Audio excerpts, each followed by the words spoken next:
Le podcast que vous allez écouter est le premier épisode de Menu Pause, un podcast où des professionnels de l'industrie du jeu vidéo discutent entre eux.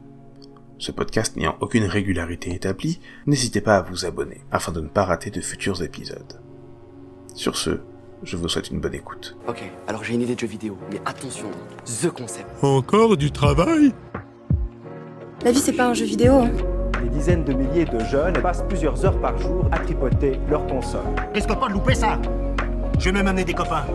Un concept de jeu vidéo de folie, mieux que Tomb Raider, Metal Gear et Tekken réunis. Bon, ça a peut-être bugué 2 ou 3 fois, mais c'est parti. Bonjour à tous, bienvenue dans Menu Pause. Salut les amis. Salut. Salut. Aujourd'hui je suis donc en compagnie de Natacha. Salut Natacha.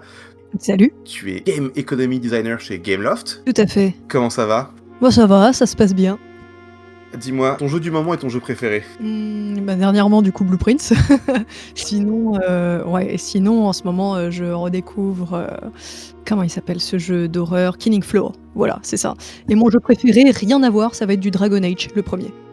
Avec nous, il y a également Antoine. Salut Antoine. Salut.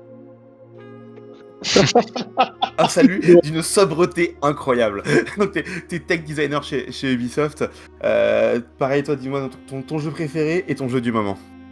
Alors, mon jeu préféré, je dirais Faster Than Light, et mon jeu du moment, je le sors de Avowed, qui est bien moins pire que ce que je pensais, mais aussi bien plus répétitif. Avec nous, on a également Julien. Salut Julien, donc level designer chez Ubisoft. Comment ça va, mec ? Salut, tout va bien. Moi j'ai le droit à un mec carrément. Tout va bien. Et ton jeu préféré, ton jeu du moment, mon cher Julien ? Compliqué. Pour un peu rentrer dans la masse, je dirais que mon jeu préféré depuis pas si longtemps que ça, c'est Outer Wilds. Mais ça reste quand même secrètement un peu World of Warcraft. Au final. Et mon jeu du moment, là je finis les DLC de Control. Voilà, un jeu que j'ai mis 3 fois à terminer. Parce que ça me saoulait. Ah, ok. Voilà. Avec nous, on a également Zach. Salut Zach, tu es narrative designer chez Ubisoft. Comment ça va ? Yo, ça va top. Bah, même question, même challenge. Hein. Jeu préféré, jeu du moment ? Jeu préféré, j'ai envie de dire Outer Wilds aussi, parce que c'est trop bien. Et en ce moment, j'ai pris Peak, le dernier jeu de la team qui a fait Content Warning et de la team qui a fait Crab's Treasure. Et j'ai eu la peur de ma vie sur ce jeu, voilà. Tu as piqué ma curiosité, du coup, j'imagine. Et avec nous, enfin, on a Fred. Salut Fred, tu es senior level designer chez Carpool. Comment ça va, Fred ? Salut Louis, ça va bien toi ? Mais c'est gentil, très bien. On retourne la question. Tu essaies d'esquiver la question jeu préféré, jeu du moment. Mon jeu préféré, parce que j'aime beaucoup Nintendo, ce sera un Mario Sunshine, j'imagine. Et mon jeu du moment, je suis en train de dépasser 120 heures sur The 100 Line. C'est très bien, mais c'est très long. Voilà. Oh. Et du coup, bonjour, moi c'est Louis. Donc du coup, technical designer chez Ubisoft également. Je vais être votre host pour ce podcast. Et puis, jeu préféré, jeu du moment. Clairement, jeu du moment, je suis sur Doom Dark Ages, hein, un truc bien dans la finesse. Et jeu préféré, pour toujours dans mon cœur, Final Fantasy IX.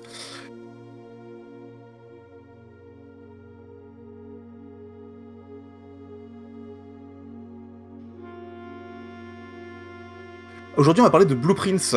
Je peux pour parler de Blueprints, les gens ? Oui. Voilà la description de Blueprints, qu'est-ce que vous en pensez ? Donc, bienvenue au Mont Holly, l'étrange manoir où les pièces changent de place. Dans Blueprints, vivez une expérience inédite, riche en mystères, en stratégie et en énigmes, qui s'entremêlent pour vous proposer une aventure imprévisible. Votre périple vous mènera-t-il jusqu'à l'objet de toutes les rumeurs, la chambre 46 ? Est-ce que ce pitch vous a été vendeur ? Est-ce que ce pitch vous semble honnête par rapport au jeu ? En partie. C'est le mot imprévisible que je trouve à point pour ce À point. Effectivement. Je trouve le pitch assez intriguant. Après, j'ai l'impression que la dimension random qu'on trouve dans l'aspect roguelite n'est pas forcément très représentée. Ça met l'accent sur des mystères, sur une place qui me paraît très, très narrative à déconstruire. Voilà, je suis surpris en fait que ce soit aussi déséquilibré par rapport à ces deux piliers dans le jeu. Mais alors ça, c'est un truc que j'ai découvert, du coup, on va en parler un peu de la création de Blueprints. Donc c'est un jeu qui a été créé par Tondaros, qui est donc crédité en tant que directeur, designer et writer. Donc il a développé avec son studio Dogu Bomb, édité par Raw Fury. Dogu Bomb, c'est leur premier jeu. Oui. Oui, c'est leur premier jeu. Ils avaient l'air d'être plutôt sur du film avant. Et là, c'est un jeu qui leur a pris 8 ans, voilà, pour un premier jeu.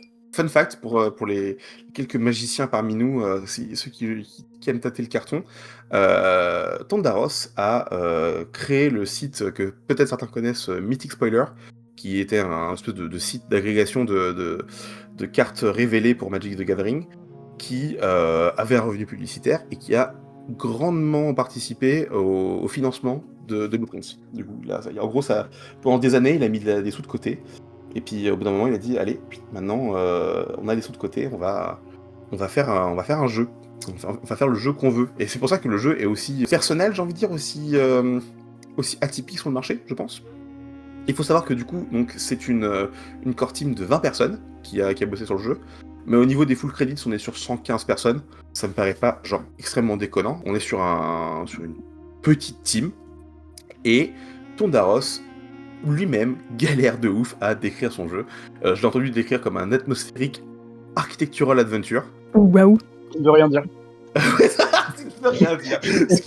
Ce qui ne veut rien dire, et surtout ce qui genre est assez à côté de la plaque, je pense, globalement. Par contre, Mystery Strategy Adventure, on est déjà un peu plus sur un truc un peu plus... C'est déjà mieux. Ouais, c'est déjà un peu mieux. Moi, j'aimais bien, comme ça donnait une idée d'atmosphère et que tout le jeu a l'air d'être autour de ça. C'est mystique, et ça donne envie de voir ce que c'est. On en parlera effectivement parce que je pense qu'il y a deux types de joueurs dans ce jeu. Il y a les mecs qui apprécient l'atmosphère et puis il y a les mecs qui jouent comme un roguelike et qui font des challenge runs, hein, clairement. Je pense que c'est ces deux aspects qui sont une dualité importante du jeu, mais on en parlera effectivement. Je pense que excuse-moi, je pense que c'est compliqué en fait à décrire comme jeu parce qu'il y a plein de systèmes interconnectés. Je reviendrai certainement dessus plus tard, hein, mais il y a de la survie, il y a du puzzle, il y a de l'observation, il y a de la navigation. Enfin, il y a tellement de choses que je pense que c'est ce qui rend le jeu difficile à résumer en un paragraphe, quoi. J'ai entendu un terme de description sur internet qui était Metroid Brainia pour décrire le jeu. Et je trouvais ça assez drôle. Pas forcément très accurate, mais... Ouais, ça c'est un terme qu'on commence à retrouver, notamment pour Lorelei, pour Obradin, etc. Et c'est vrai que celui-là, pour le coup, c'est un peu la forme ultime du Metroid Brainia, j'ai l'impression. Vu qu'en plus, il y a toute la composante architecturale, entre guillemets, comme on a pu l'entendre dans Atmospheric Architectural Structure Adventure. Ouais, oui. Metroid Brainia, ça convient bien. Ça me fait plaisir que tu dis ça, Vred, parce qu'effectivement, genre, Lorelei, c'est une référence que j'ai souvent vue citée par rapport à Blueprints, notamment pour les gens qui sont rebutés par son côté draft et son côté roguelite, en mode genre, ok, si vous voulez juste le côté énigme, allez sur Lorelei, c'est genre à peu près pareil, mais en plus focus sur les énigmes.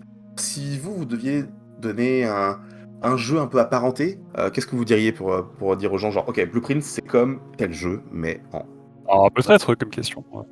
En fait, c'est tellement un mix de plusieurs jeux. En fait. Enfin, je connais pas de jeu qui ressemble exactement à Blueprints, en fait. Mais si on devait le décrire comme ça, ce serait un mélange entre Lorelei et le jeu de plateau Labyrinthe, quoi. C'était un bon descriptif, effectivement. Je pense que j'aurais mis... c'est pas un jeu spécifiquement, mais ça serait un escape game en roguelite. Oui, je suis assez d'accord avec ça. On dirait vraiment le rêve de designer d'escape game avec, sans certaines contraintes physiques que tu as en escape game. Peut-être glisser en plein milieu aussi les thèmes narratifs de Disco Elysium. On va faire un jeu qui se veut mature en fait et qui réussit plutôt bien.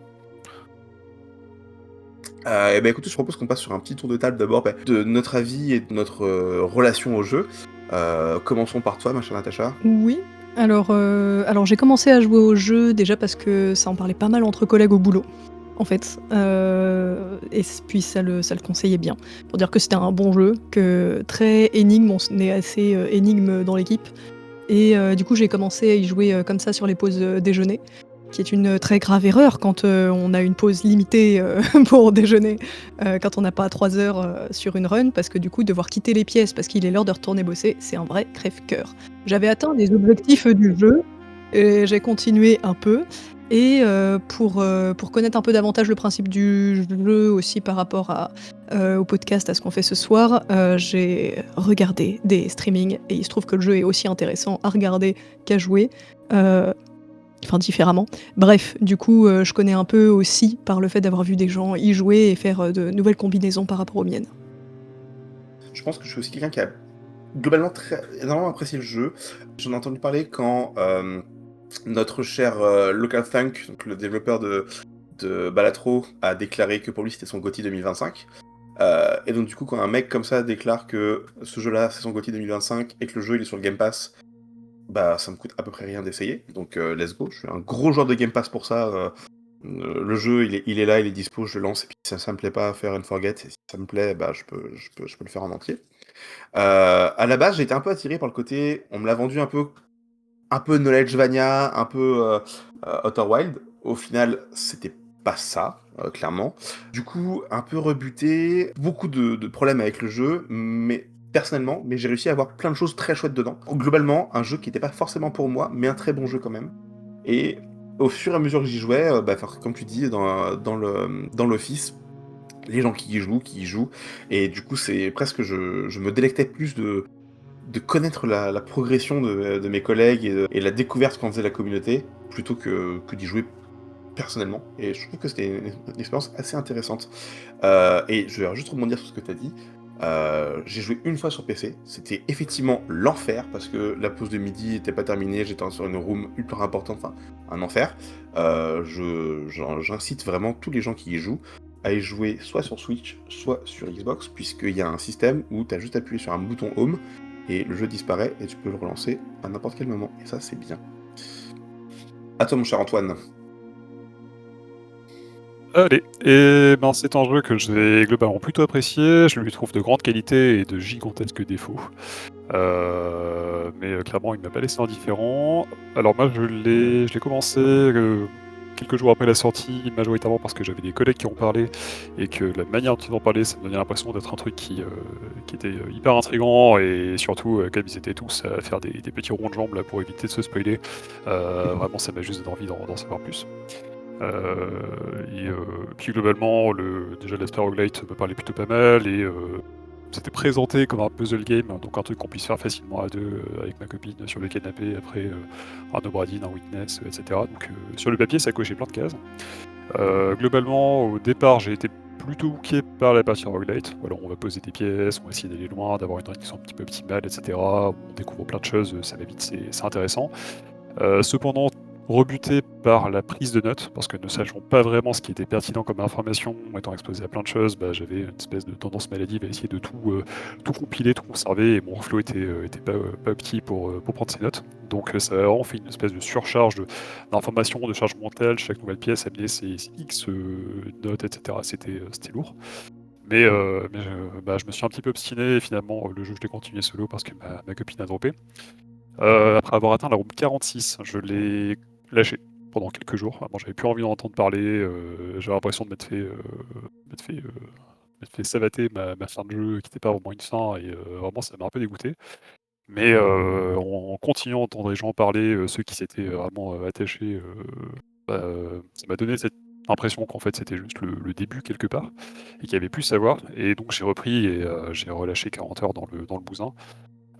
Sauf qu'au bout d'un moment, j'ai accepté en fait que j'étais juste mauvais en puzzle, et que j'irais pas suffisamment loin, etc. Et qu'en fait mon kiff venait pas de me taper la tête sur le mur pendant 1 heure pour essayer de trouver l'énigme de la drafting room. Et donc là j'ai commencé à consommer un petit peu les solutions sur le net, avec les indices, et parfois juste les solutions tout court, parce que c'est pas ce pourquoi j'étais là. Et donc j'étais vraiment méga hooké par en fait la dimension narrative, et tout le cirque que moi je me faisais dans ma tête par rapport à ça. Donc là j'en suis à un point où je l'ai pas repris depuis bien 2 semaines, et je pense que je reprendrai pas le jeu directement. Par contre j'ai très envie d'en apprendre plus, et je pense que je consommerai plein de vidéos. Mais voilà, donc un jeu qui va laisser son empreinte sur moi, et que je déteste simultanément. De mon côté, en remise en contexte, c'est un jeu que j'ai fait avec ma meilleure pote. J'ai dû faire 5 runs tout seul, juste pour checker un petit peu comment c'est. Et elle était chez moi, on a commencé elle a été intriguée par une run, et en fait on a commencé à réfléchir tous les deux. Je pense que c'est un excellent jeu à faire à plusieurs. Deux cerveaux, c'est clairement pas trop pour progresser. Et même avec plusieurs personnes, ça peut rester complexe de progresser. Moi, c'est pareil que Antoine, c'est un jeu que j'adore et que je déteste en même temps. Je l'adore dans sa première partie, donc tout ce qu'il y a avant la fin, entre guillemets, je trouve que c'est vraiment top. La deuxième partie, elle est fabuleuse parce elle donne envie d'aller plus loin et de diguer un petit peu. Mais d'un côté, je trouve que plus on progresse, plus le jeu il est unfair en fait sur sa manière d'aborder les énigmes et le draft en fait. Je trouve qu'il y a trop de pertes de temps pour trop de choses. C'est un jeu qui a du mal à rewarder concrètement le joueur, que ce soit au niveau des énigmes, des indices qu'il va trouver ou ou tout simplement des vrais rewards, on va dire, tangibles, comme l'allowance ou le fait de débloquer des choses dans le jeu. Voilà, globalement, c'est à peu près ça mon avis sur le jeu. Je trouve qu'il est vraiment fabuleux, mais je comprends aussi tout à fait les gens qui ont envie de lui cracher à la gueule, hein, sans vouloir être vulgaire. Sans vouloir être vulgaire. Ça fait plusieurs fois que vous évoquez donc là les fins. Juste pour être clair, donc du coup, on va essayer d'être, pour nos auditeurs, on va essayer d'être le plus spoiler free. On va essayer de pas trop décrire trop d'énigmes pour l'instant. Si jamais c'est le cas, je vous mettrai des timecodes de toute façon. Et puis, au fur et à mesure de la discussion, j'indiquerai quand on va commencer à libérer un peu la parole sur les spoilers. On abordera un peu plus tard, plus en détail, les énigmes qui mènent vers donc, la fameuse room 46. Et puis, on pourra effectivement parler après de le post-game. Qu'est-ce qui se passe une fois qu'on a atteint cette room 46? Pourquoi des gens jouent encore à Blueprints? Et toi, Zach, est-ce que tu joues encore à Blueprints? Non. Je pense que j'ai mis assez de temps dedans, là, tout de suite. 50 heures, c'est pas mal.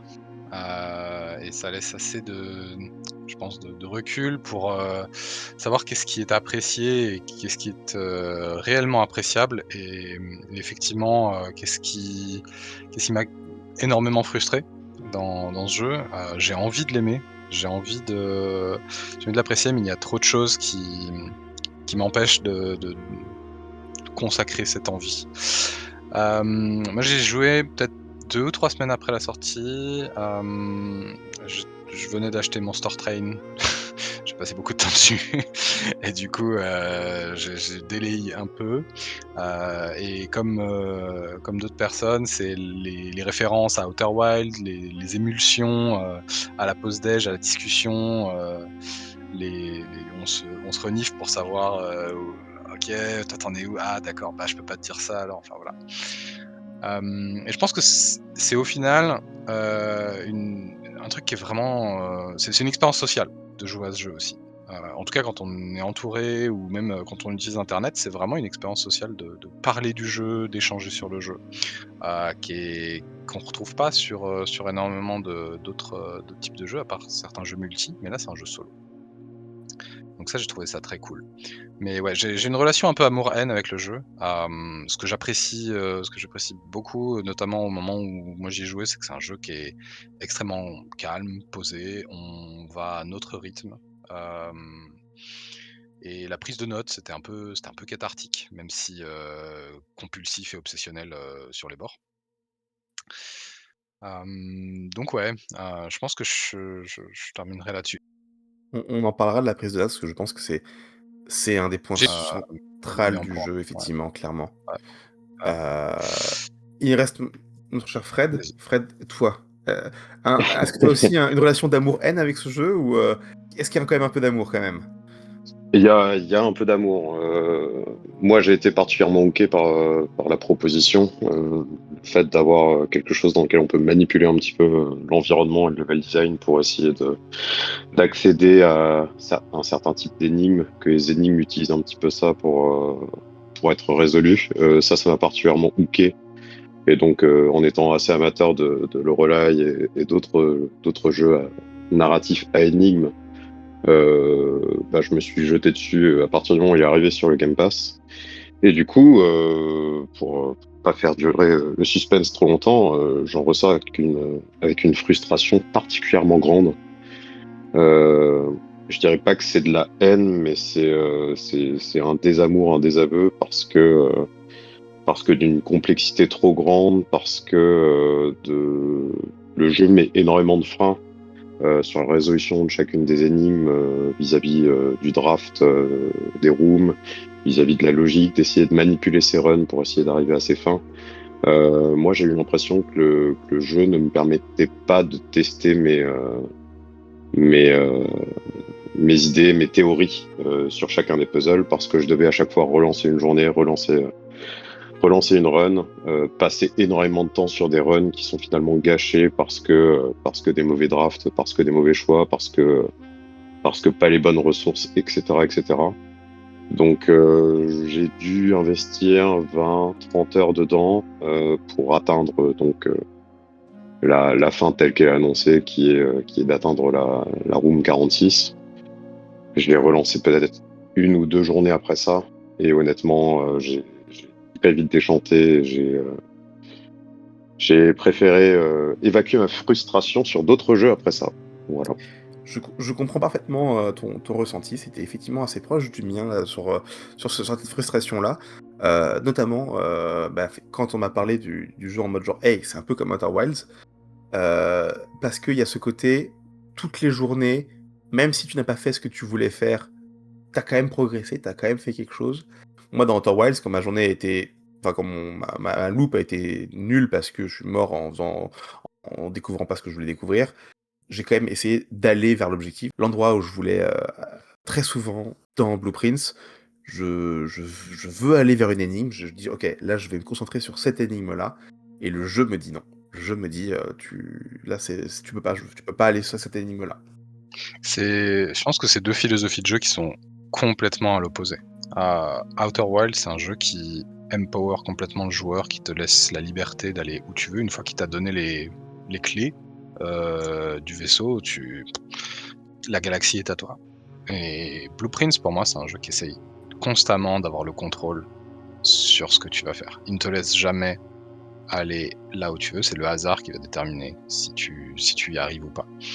Jamais, c'est un terme un peu fort, mais en tout cas, c'est bien souvent, tu ne peux pas dicter le pacing au jeu, et le jeu peut juste te dire non.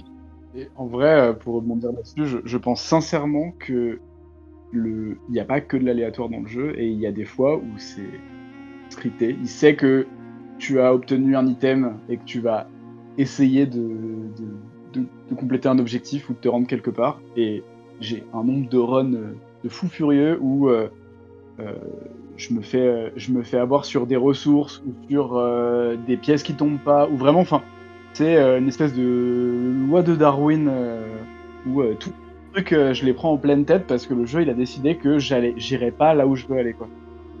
Je pense qu'il y a pas que c'est pas le système en fait qui essaye de nous brider. À mon avis, ça m'étonnerait qu'il y ait vraiment un manager mis en place pour t'empêcher de compléter certains éléments, mais en fait, c'est juste que parmi la myriade des possibles, en fait, à un moment, c'est un résultat vraiment très particulier, à moins d'avoir des moyens de le forcer et ça devient disponible, mais c'est plutôt du mid-late game. Quand on commence à avoir pas mal d'allowances, en fait, on peut, avec un shop, acheter plein de ressources, et donc finalement, les coûts en gemmes, les coûts en clés, etc., ont moins d'importance. Il y a des raccourcis qui se débloquent, qui permettent de accéder facilement à des endroits, etc. À mon avis, il n'y a pas un manager qui va consciemment limiter les possibilités du joueur, parce que c'est juste qu'en fait, il y a énormément de possibles, et que globalement, en fait... en espérant un résultat très spécifique, sans avoir de moyens de le forcer, en fait, on s'expose juste à un random qui est très défavorable. Même s'il y a des moyens d'avoir de l'agency, en fait, mais qui se débloquent plutôt mid-late game, typiquement l'Alouette, c'en est un pour choper des ressources. Il y a certaines énigmes qui permettent de favoriser la sortie de certaines rooms, etc. Il y a des moyens de contrôler un petit peu cet aléa, mais ils ne sont pas très importants. Et en fait, à mon avis, il y a effectivement une philosophie qui est extrêmement différente avec Outer Wilds. Outer Wilds qui vraiment va en fait récompenser la prise d'informations, qui permet en fait d'aller plus vite, ce sont des accélérations. Il y a une mind map qui vient en fait assister l'exploration, la connexion entre des notions. Effectivement, je vais peut-être partir dans un coin en espérant dérouler une piste. C'est pas celle que j'attendais, mais les informations que ça me donne, en fait, elles sont actionnables, elles sont potentiellement connectées à un autre arc, etc. Alors que Blueprints, en fait, n'a pas du tout ce niveau. Et moi, j'ai été frustré justement par le fait parfois de chercher à développer certains axes et de ne pas y arriver, simultanément en ayant vraiment une espèce de log de tous mes objectifs en cours, pour une vingtaine simultanée. J'avais effectivement toujours l'impression qu'une run en fait me permettait d'avancer quelque part ou d'attraper une reward persistante, ce genre de choses. Mais par contre, effectivement, la frustration de se retrouver bloqué parce qu'on a envie d'avancer sur une hypothèse et de ne pas avoir le contexte, en fait, les items, les rooms, les configurations qui permettent de la faire progresser, c'était une frustration moi, que j'ai jamais ressentie sur un jeu de puzzle, parce qu'en fait, c'est quelque part tout l'opposé de ce que font les jeux de puzzle. Tout soit une logique, en fait, on expose une énigme, on donne des pistes, des billes, et le joueur, en fait, fait des tentatives pour la compléter, avec généralement quand même du retour qui dit est-ce que c'est bon, est-ce que c'est pas bon, est-ce qu'on est sur la bonne piste. Là, il n'y a rien de tout ça, c'est très austère en fait comme environnement. Et en plus, le random crée des murs artificiels dans cette affaire qui sont, je trouve, très décourageants quand on est face à des puzzles, et surtout des puzzles un peu complexes. Pardon, c'était long. Mais... Non, c'était intéressant. Effectivement, le random, enfin le mur du random, dites-moi ce que vous en pensez, mais j'ai l'impression, j'ai le sentiment que le jeu s'en sert un peu aussi comme d'une gate de progression. Je vais essayer de détailler un peu ce que je veux dire. C'est qu'il y a de nombreuses énigmes qui sont résolues, on parlera des 3C après, très bêtement. Globalement, la plupart des résolutions, c'est interagir avec un point d'interaction caché dans le world, mais qui n'est pas vraiment très bien caché. Enfin, pas forcément extrêmement bien caché. Et du coup, pour pas que le joueur puisse interagir avec ce point d'interrogation avant d'avoir compris l'énigme, on va lui demander d'avoir un objet bien précis dans son inventaire, on va lui demander d'avoir drafté la room d'une façon bien précise, etc. Des choses qui sont improbables s'il n'a pas envie de résoudre l'énigme, mais du coup, lorsqu'il a envie de résoudre l'énigme, ben, il doit se battre contre les probabilités pour faire ça arriver. En fait, je pense que ça fait partie justement des frustrations que j'ai eu avec le jeu, c'est que je ne m'attendais pas, en lançant le jeu, à avoir tant de rooms dans le draft de rooms. Je me disais qu'on avait... donc on a un carré, enfin non, on a un plan de 9 par 5 rooms à compléter, donc ça fait 45 rooms potentiellement différentes. En fait, la bibliothèque de rooms, elle est gigantesque, et on a des choses qui peuvent être liées entre certaines rooms potentielles, des énigmes et des solutions qui demandent d'avoir des rooms côte à côte, et en fait, le draft de rooms est gigantesque. Et à côté de ça, je m'attendais pas à avoir autant à la fois de ressources à gérer, mais aussi d'objets, d'items qui ont du coup des interactions avec des rooms spécifiques, mais c'est hyper spécifique. Enfin, il y a tout un...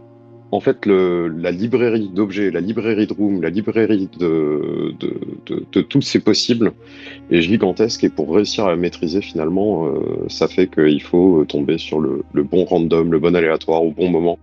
Et du coup, on subit ces runs plutôt que d'essayer de les maîtriser.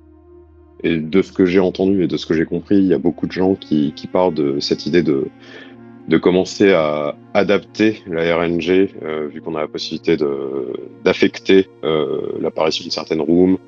Mais en fait, tout ça arrive très très très très tard dans le jeu. Et ça arrive vraiment petit à petit, c'est en maîtrisant juste les probabilités d'une room au fur et à mesure. Donc on est obligé de faire ça sur un sacré nombre de runs pour commencer à vraiment maîtriser cet aléatoire. Et en fait, il y a cette idée vraiment de perte de temps sèche par moment. Des runs qui durent, sur lesquels on s'investit vraiment, qui durent presque 1 heure, voire plus d'1 heure, et sur lesquels tout à la fin on commence à se mettre en l'idée de pouvoir compléter cette partie-là. Et en fait, il me reste plus assez de pas alors que j'ai à peu près tout ce qu'il faut, ou alors il me manque une gemme. En fait, il y a vraiment toute cette frustration qui est venue de tout ça, et j'ai l'impression que c'est grandement lié à la combinatoire d'objets parce qu'il y a beaucoup trop d'objets, et à la combinatoire de rooms parce qu'il y a beaucoup trop de rooms, et que finalement les interactions entre elles sont très limitées, très scriptées, et qu'il faut réussir à avoir les deux bons objets au bon moment. Voilà, j'ai l'impression d'avoir Non, divagué. mais ouais. On dit souvent qu'un jeu de puzzle, c'est globalement c'est trouver une clé et trouver sa serrure. Hein. Quelque part il y a une clé, quelque part il y a une serrure. Il faut faire 1 plus 1 pour que ça soit égal à 2. Dans Blueprint, on trouve une clé ou alors on trouve sa serrure et l'autre n'est peut-être même pas là, on ne l'a pas dans le draft. Globalement, on se retrouve avec une serrure ou une clé qui est souvent orpheline et on sait comment les mettre l'une dans l'autre. On a tout compris, on a compris le chemin, comment faire. Et on peut juste pas à cause du draft. Ça, c'est un truc qui clash vraiment entre le draft et le jeu de puzzle. Est-ce que vous avez vu des trucs qui sont plutôt genre qui vont ensemble, qui permettent d'aller main dans la main et qui font fonctionner les deux genres un peu entre eux? Je pense que ça a été pensé pour. Je pense que le mariage est difficile. Et pour prendre un exemple de jeu de cartes et de jeu de draft, généralement l'objectif de ton deck, c'est de le bonifier. Tu veux le bonifier, tu as des options pas terribles au début, et tu veux pouvoir te débarrasser des trucs dont tu ne veux pas, et mettre plus de trucs que tu veux.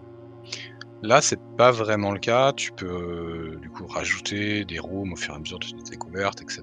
Tu peux changer la rareté des rooms, etc. Et comme ça a déjà été dit, tout ça vient très tard, trop tard. Donc en fait, c'est un jeu de cartes où ton deck fait plusieurs centaines de cartes et tu essayes de trouver tes combos dedans. Donc forcément, c'est un petit peu compliqué et hasardeux. Mais il y a quand même des trucs. Il y a des connexions entre les pièces qui se font. Il y a ce côté. Il y a certaines énigmes qui nécessitent justement d'avoir ces deux pièces. Pas forcément. Enfin, il y en a qui nécessitent d'avoir des connexions de pièces, mais il y en a où tu as besoin des informations qui sont dans une pièce et aller chercher des informations dans l'autre. C'est intéressant. L'aspect purement jouet du puzzle, de l'assemblage du manoir. Et je pense que c'est un vrai, il y a un vrai amour qui a été mis dedans parce qu'effectivement à chaque fin de journée on nous donne un thème un peu de notre manoir, genre l'hôtel des marchands, un truc comme ça, parce que t'as eu plein de chambres et plein de shops dans ton tirage.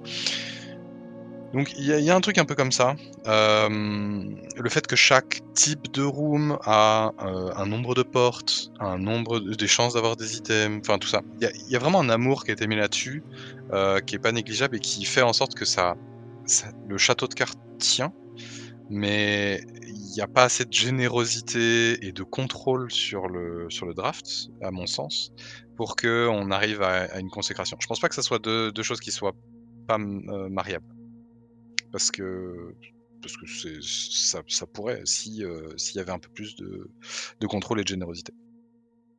J'ai vraiment l'impression d'un jeu qui est quasiment schizophrène, c'est-à-dire que le jeu dans sa dimension roguelike, composer un manoir, le faire le plus beau possible, avoir les meilleurs tirages, agencer des rooms, ne pas avoir d'espace vide, gérer correctement ses ressources, etc. Je le trouve très habile. Et effectivement, en plus, il y a de la générosité qui a été placée derrière des features qui sont de l'amour. Le fait de qualifier à la fin le manoir qui a été généré comme l'aile des marchands ouest, etc., ou le super jardin.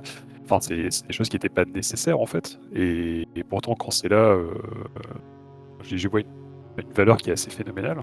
En tout cas, ça me donne l'impression que ma run a été considérée. Il y a clairement en fait beaucoup d'efforts qui ont été mis là-dessus. Mais je trouve que ça marche pas du tout avec un jeu de puzzle qui va vraiment dans une direction tout à fait opposée. Et je trouve que les deux se parasitent. C'est vraiment le roguelike manor building d'un côté, puzzle. Mais puzzle immédiat, c'est de la réaction, c'est pas de la tactique et pas de planification, enfin, en tout cas pas trop. D'un côté, et donc la story de l'autre, en fait, on fait l'objet d'un travail colossal, mais qui se tire dans les pattes. Et je pense que chacun indépendamment, en fait, aurait pu faire des jeux excellents. Et je comprends vraiment pas, en fait, à quel moment quelqu'un s'est dit, ces deux trucs, on va les mélanger, et et ça va donner un cocktail qui clique. J'ai l'impression en fait que j'ai été hooké par la partie faire des manœuvres c'est cool et ça me plaît, c'est happy là mon côté allemand de vas-y j'ai fait une combinaison trop bien là, je vais pas laisser de trou, c'est chouette. Et d'être resté pour la story mais jamais pour les deux simultanément en fait. Je me disais que justement ça avait donné quelque chose que je m'attendais pas à aimer.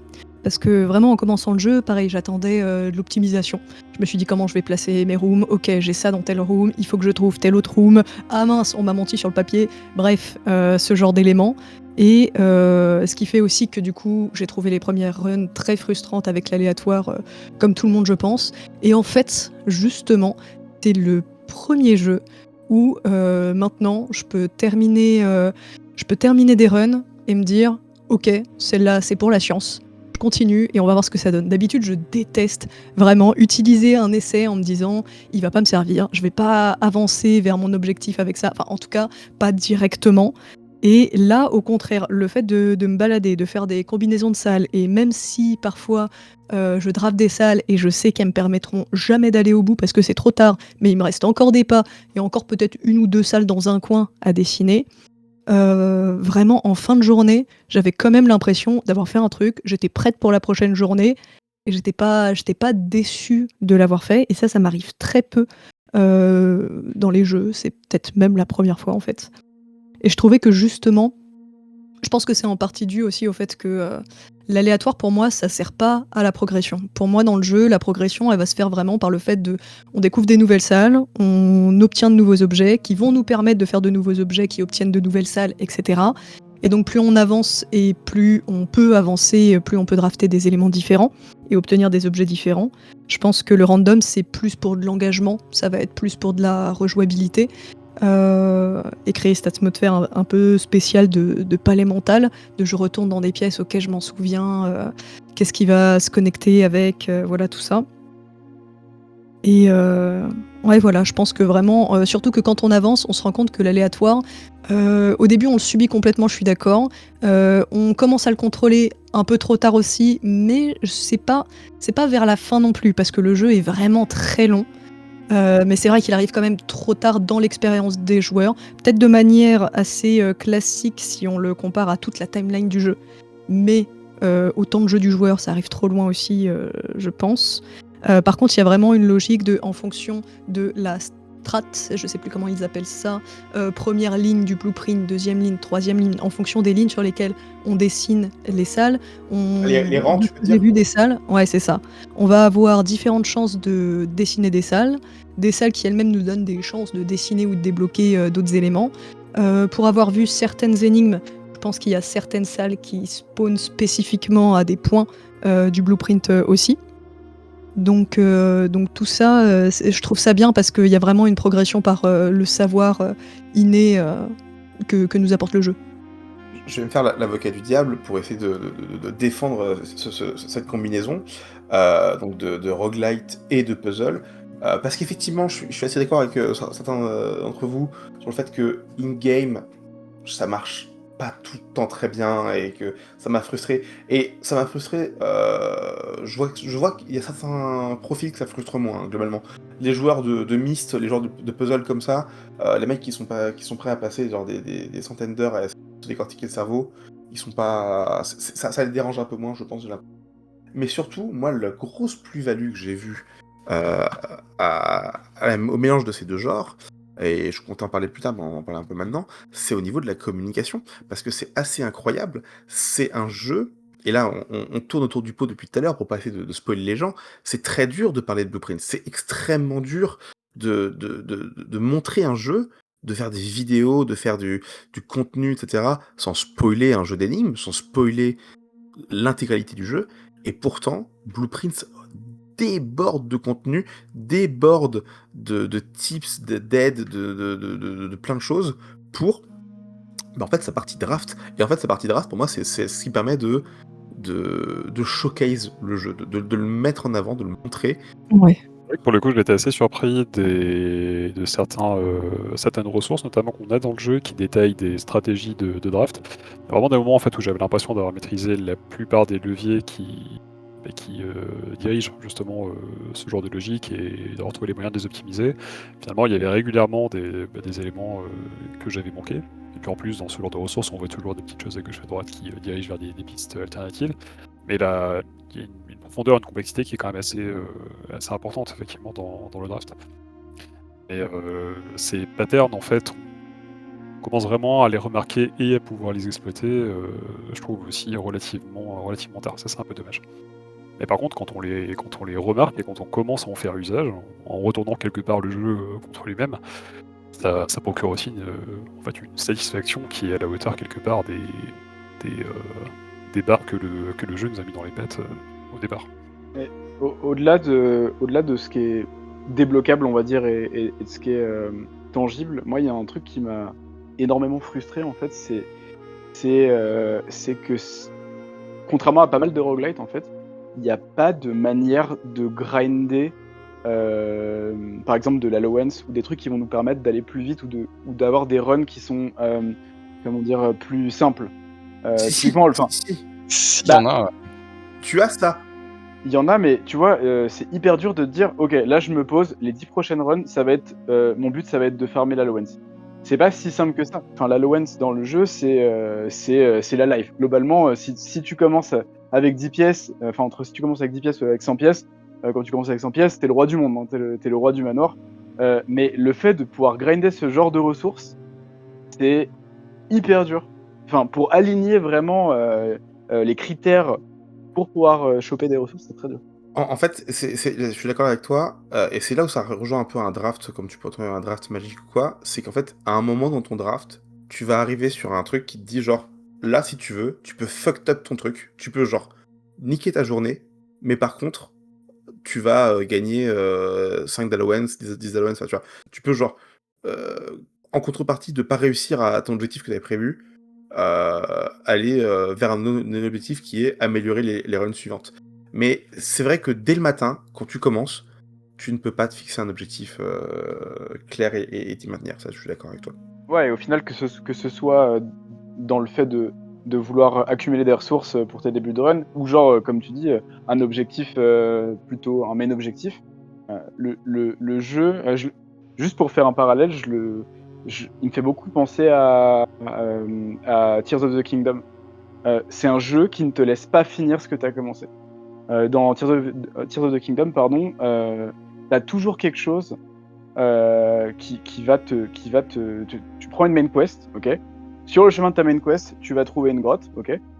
Dans la grotte, tu vas trouver un mec qui va te filer une quête secondaire. Cette quête secondaire, tu vas commencer à la faire, tu vas tomber sur un Korogu. Le Korogu, il va te demander d'amener son pote 400 mètres plus loin, et ainsi de suite. Et en fait, ça snowball H24, et j'ai trouvé que c'était vraiment la même chose dans Blueprints, c'est-à-dire que même si tu arrives à te fixer un objectif, en fait, il y a un moment où tu vas tomber à court de ressources, donc tu vas te rabattre sur une manière de récupérer des ressources. Puis en essayant de récupérer des ressources, tu vas te rendre compte que en fait, tu as drafté une room qui te donne un autre objectif, et ainsi de suite. Voilà. En fait, dans Tears of the Kingdom, tu as quand même le choix de te dire ce Korogu, je l'ignore, je continue ma quest. Si tu te poses un objectif clair en tête, Tears of the Kingdom et Breath of the Wild essayent de toujours te faire vaquer à d'autres occupations que ton occupation principale. Mais si à un moment tu te mets en tête, ok, ce soir je fais telle quête, tu peux la faire et essayer d'ignorer ce qui se passe autour de toi quand même. Là, il y a vraiment ce côté où quand tu lances une run, tu lances une journée. Le setting de la maison et des pièces que tu as draftées fait que l'objectif que tu t'étais mis en tête semble plus réalisable. Donc, qu'est-ce que tu fais de ta journée? Tu essayes de compléter sans savoir vraiment vers quoi ça va mener. Ça dépend du nombre de pistes que tu as pour telle ou telle énigme. Mais des fois, tu te retrouves face à des journées où en fait, tu dis bon, là, j'ai plus rien à apprendre. Qu'est-ce que je fais? Je continue à farmer des trucs, espérer drafter des rooms qui vont peut-être m'apporter quelque chose, mais je suis même pas sûr. Enfin, il y a un côté où Blueprints te laisse vraiment pas trop le choix de la suite de ta run à partir du moment où elle est mal engagée, quoi. Et tu finis par faire les trucs par dépit. ouais. pas forcément par dépit, mais ce qui est certain, c'est que quand on démarre une run, il y a des éléments en fait qui vont la façonner de manière assez radicale. Hein. Là, je vais spoiler un peu, mais il y a notamment une room particulière, en tout cas ce qu'on met dedans, qui va être critique. Et après, derrière, c'est aussi vraiment en fonction de ce qu'on rencontre sur le chemin. Et parfois, en fait, s'obstiner à essayer d'atteindre un objectif particulier, alors que finalement toute la run a l'air de ne pas aller dans cette direction, c'est probablement s'exposer à passer un mauvais moment, alors qu'il y a des choses peut-être plus intéressantes, même si du court terme à creuser. Je trouve ça assez pertinent, en tout cas, même si le point négatif est là, hein, mais je trouve ça pertinent vraiment dans la narration, que ce soit difficile de créer, de construire quelque chose de périn. Ça va très bien, je trouve, avec le lore sous-jacent du jeu. Je ne sais pas à quel point vous avez pu découvrir un peu l'histoire qui se cache derrière la maison et la famille qui l'habite, mais question On en parlera héritage, après. On en parlera après, effectivement, parce que je pense que c'est un point qui mérite d'être abordé. Ces contradictions, mais aussi genre son non-intérêt par rapport au début du jeu et sa primordialité pour comprendre l'ensemble du jeu. Je suis d'accord que c'est intéressant. C'est effectivement très intéressant. On parlait un peu de spoil, on va rentrer un peu plus dans le vif du sujet. Donc, pour les gens qui ne veulent pas entendre, je vais mettre un petit timecode. On va décortiquer une énigme bien particulière. Après ce timecode, on va reparler un peu plus sans rentrer forcément dans trop de détails. On risque de rentrer dans un peu plus de spoil après quand même, puisqu'on va donner des noms, certaines rooms, on va pas vous donner de solution d'énigme. Hein. C'est juste pour ce petit moment-là, ce petit passage particulier. Pour ceux qui ne veulent pas se faire spoil, rendez-vous à 58 minutes et 30 secondes. Je vous laisse un petit peu de temps pour mettre pause et aller directement à ce timecode. Tic-tac, tic-tac, tic-tac. Allez, si vous êtes encore là, j'imagine que vous êtes ok pour vous faire spoiler une énigme du jeu. J'aimerais qu'on s'attarde un peu sur l'énigme du coffre de la salle de dessin.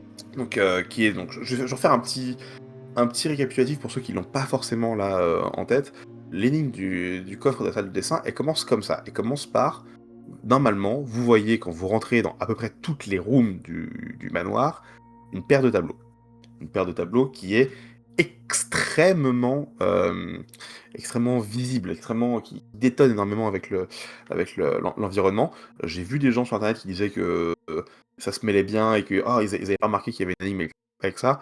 Clairement, pour moi, c'est genre, tu vois ça, des bases, tu sais que c'est une énigme. Vraiment, ça m'étonne tellement. Mais tu sais pas quoi en faire. T'as 2 dessins dans chaque room.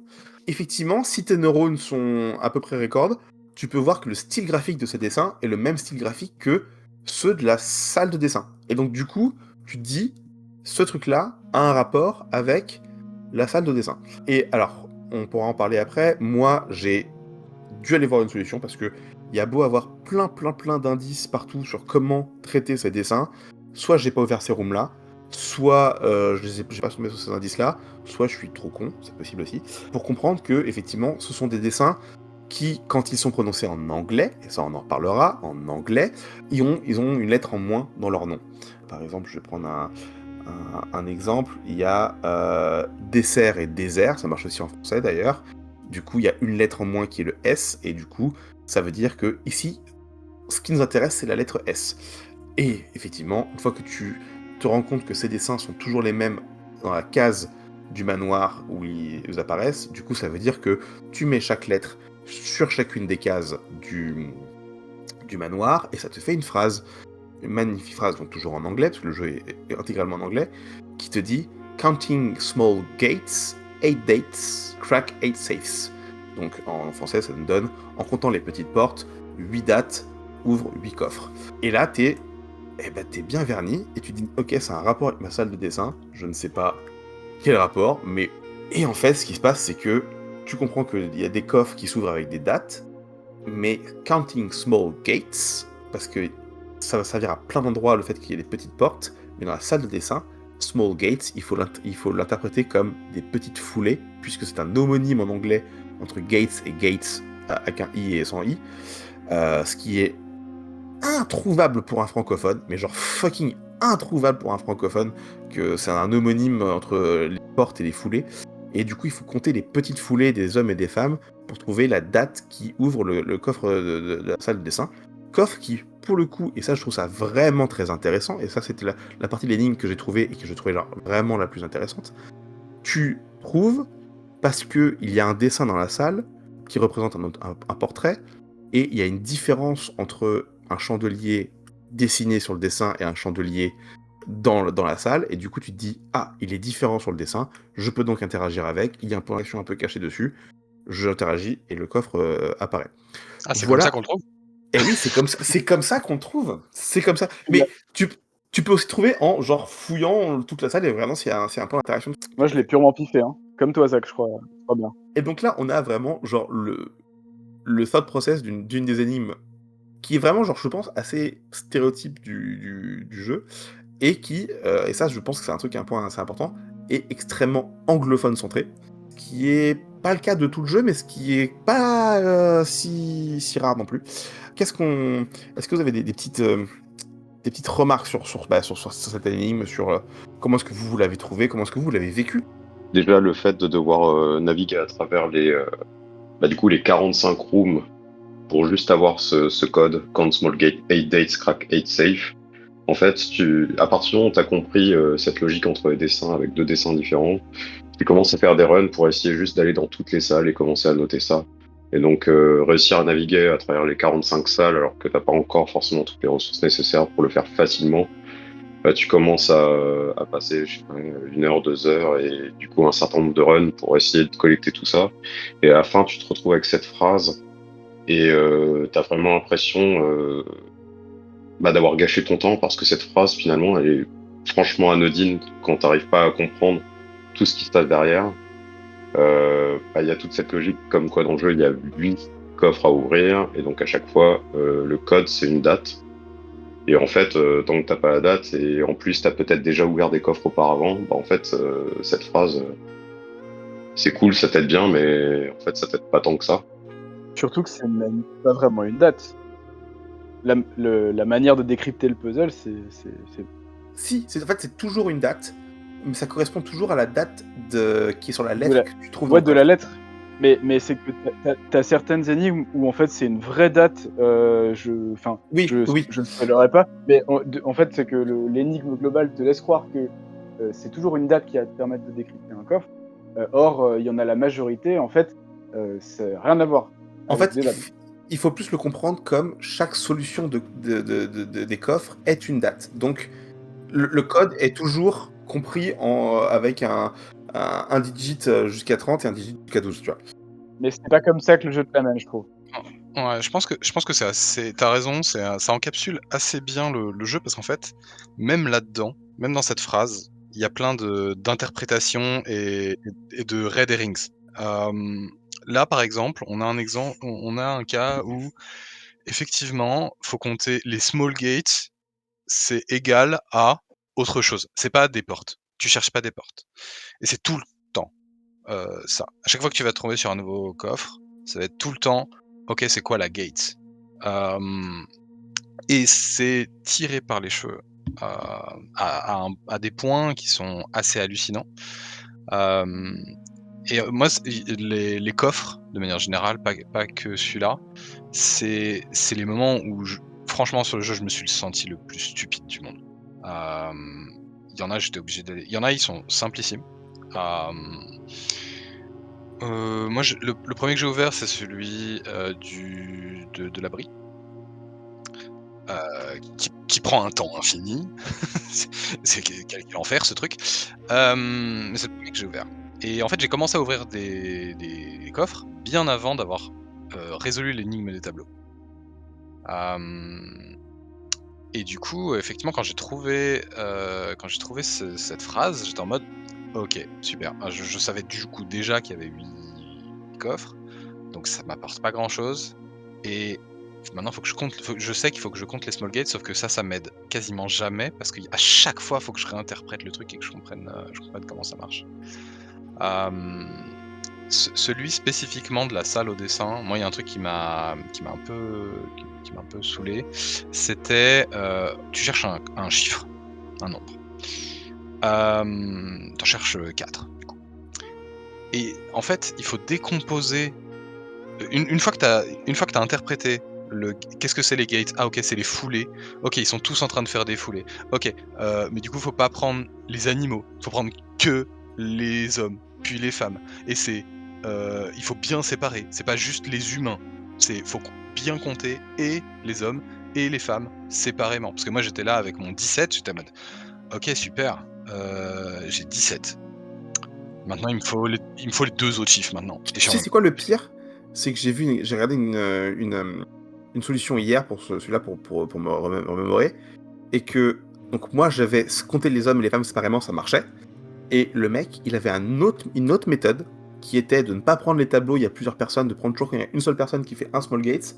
Et de prendre, genre pour chaque mur, combien il y en avait, et ça marchait aussi. Genre vraiment, c'est presque du mysticisme à ce moment-là. C'est presque genre, tu tombes sur toi-même, tu comptes 3 fois, et tu te caches un œil, et puis ça, c'est le bon chiffre, tu vois. Je trouve que vraiment, entre les salles et les énigmes au travers du jeu, on navigue vraiment entre déception et heureux hasard. Moi, j'avais pas compris non plus, je l'ai vu vraiment en stream pour le coup des 2 dessins. J'ai vu qu'il y avait une énigme, mais je l'ai un peu abandonné très vite. Surtout s'il fallait faire un jeu de mots en anglais rapport à la localisation. Mais pourtant, dans la salle de dessin, je l'ai trouvé assez vite. Ça doit être le 2e coffre que j'ai trouvé après celui du sapin. Mais vraiment parce qu'en fait, j'ai vu du coup sur le tableau la différence qu'il y avait par rapport à un objet dans la pièce. Et ensuite, les tableaux, j'ai fait ça. J'ai vraiment compté par mur, et j'ai testé les combinaisons. Heureux hasard, ça a fonctionné. Et c'est quelque chose que je trouve assez sympa pour le coup avec les énigmes, parce que même si elles sont alambiquées, plus dans le sens contournement tiré par les cheveux que dans le sens compliqué, justement, elles sont pas forcément compliquées. Il faut pas forcément un grand savoir à côté pour résoudre les énigmes. Par exemple, moi j'avais pas cette notion de ce jeu de mots en anglais. Pour d'autres énigmes plus mathématiques, il n'y a pas besoin de faire des multiplications, des soustractions, il n'y a jamais de décimales ou ce genre de choses. C'est jamais des choses très compliquées, c'est jamais des opérations très compliquées, mais c'est quand même assez tiré par les cheveux. Et ce qui revient à ce truc que je ne sais plus qui disait au début, ça fait très aussi escape game. On a plein d'énigmes qui sont assez différentes, qui sont pas tirées par les cheveux du même côté, de la même façon. Et on peut les résoudre de manière différente aussi. Donc il y a un côté accessible malgré le contournement que ça demande de résoudre les énigmes et le temps que ça demande, parce que heureusement pour moi j'ai abandonné, j'ai pas cherché du coup pendant ma run à trouver à quoi ça correspondait ces 2 dessins. Bon, j'ai peut-être passé 15 minutes, ça m'a agacé et puis je suis passée à autre chose, parce que je pense que après, parce que surtout aussi je l'ai vu en grande partie après avoir fait cette énigme là, si je m'étais prise la tête dessus pour me rendre compte qu'en fait ça ouvrait quelque chose que j'ai déjà ouvert, ça m'aurait bien agacé. Je pense que certains ont dû avoir le cas. Ça, c'est un problème inhérent à ce type d'énigme et cette manière de drafter qui doit être assez compliqué à utiliser ou à éviter pendant la production, je pense. Et un autre truc qui est assez déceptif, et je sais pas si vous voulez en parler un petit peu vite fait, mais effectivement, il y a cette déception de la reward. Hein.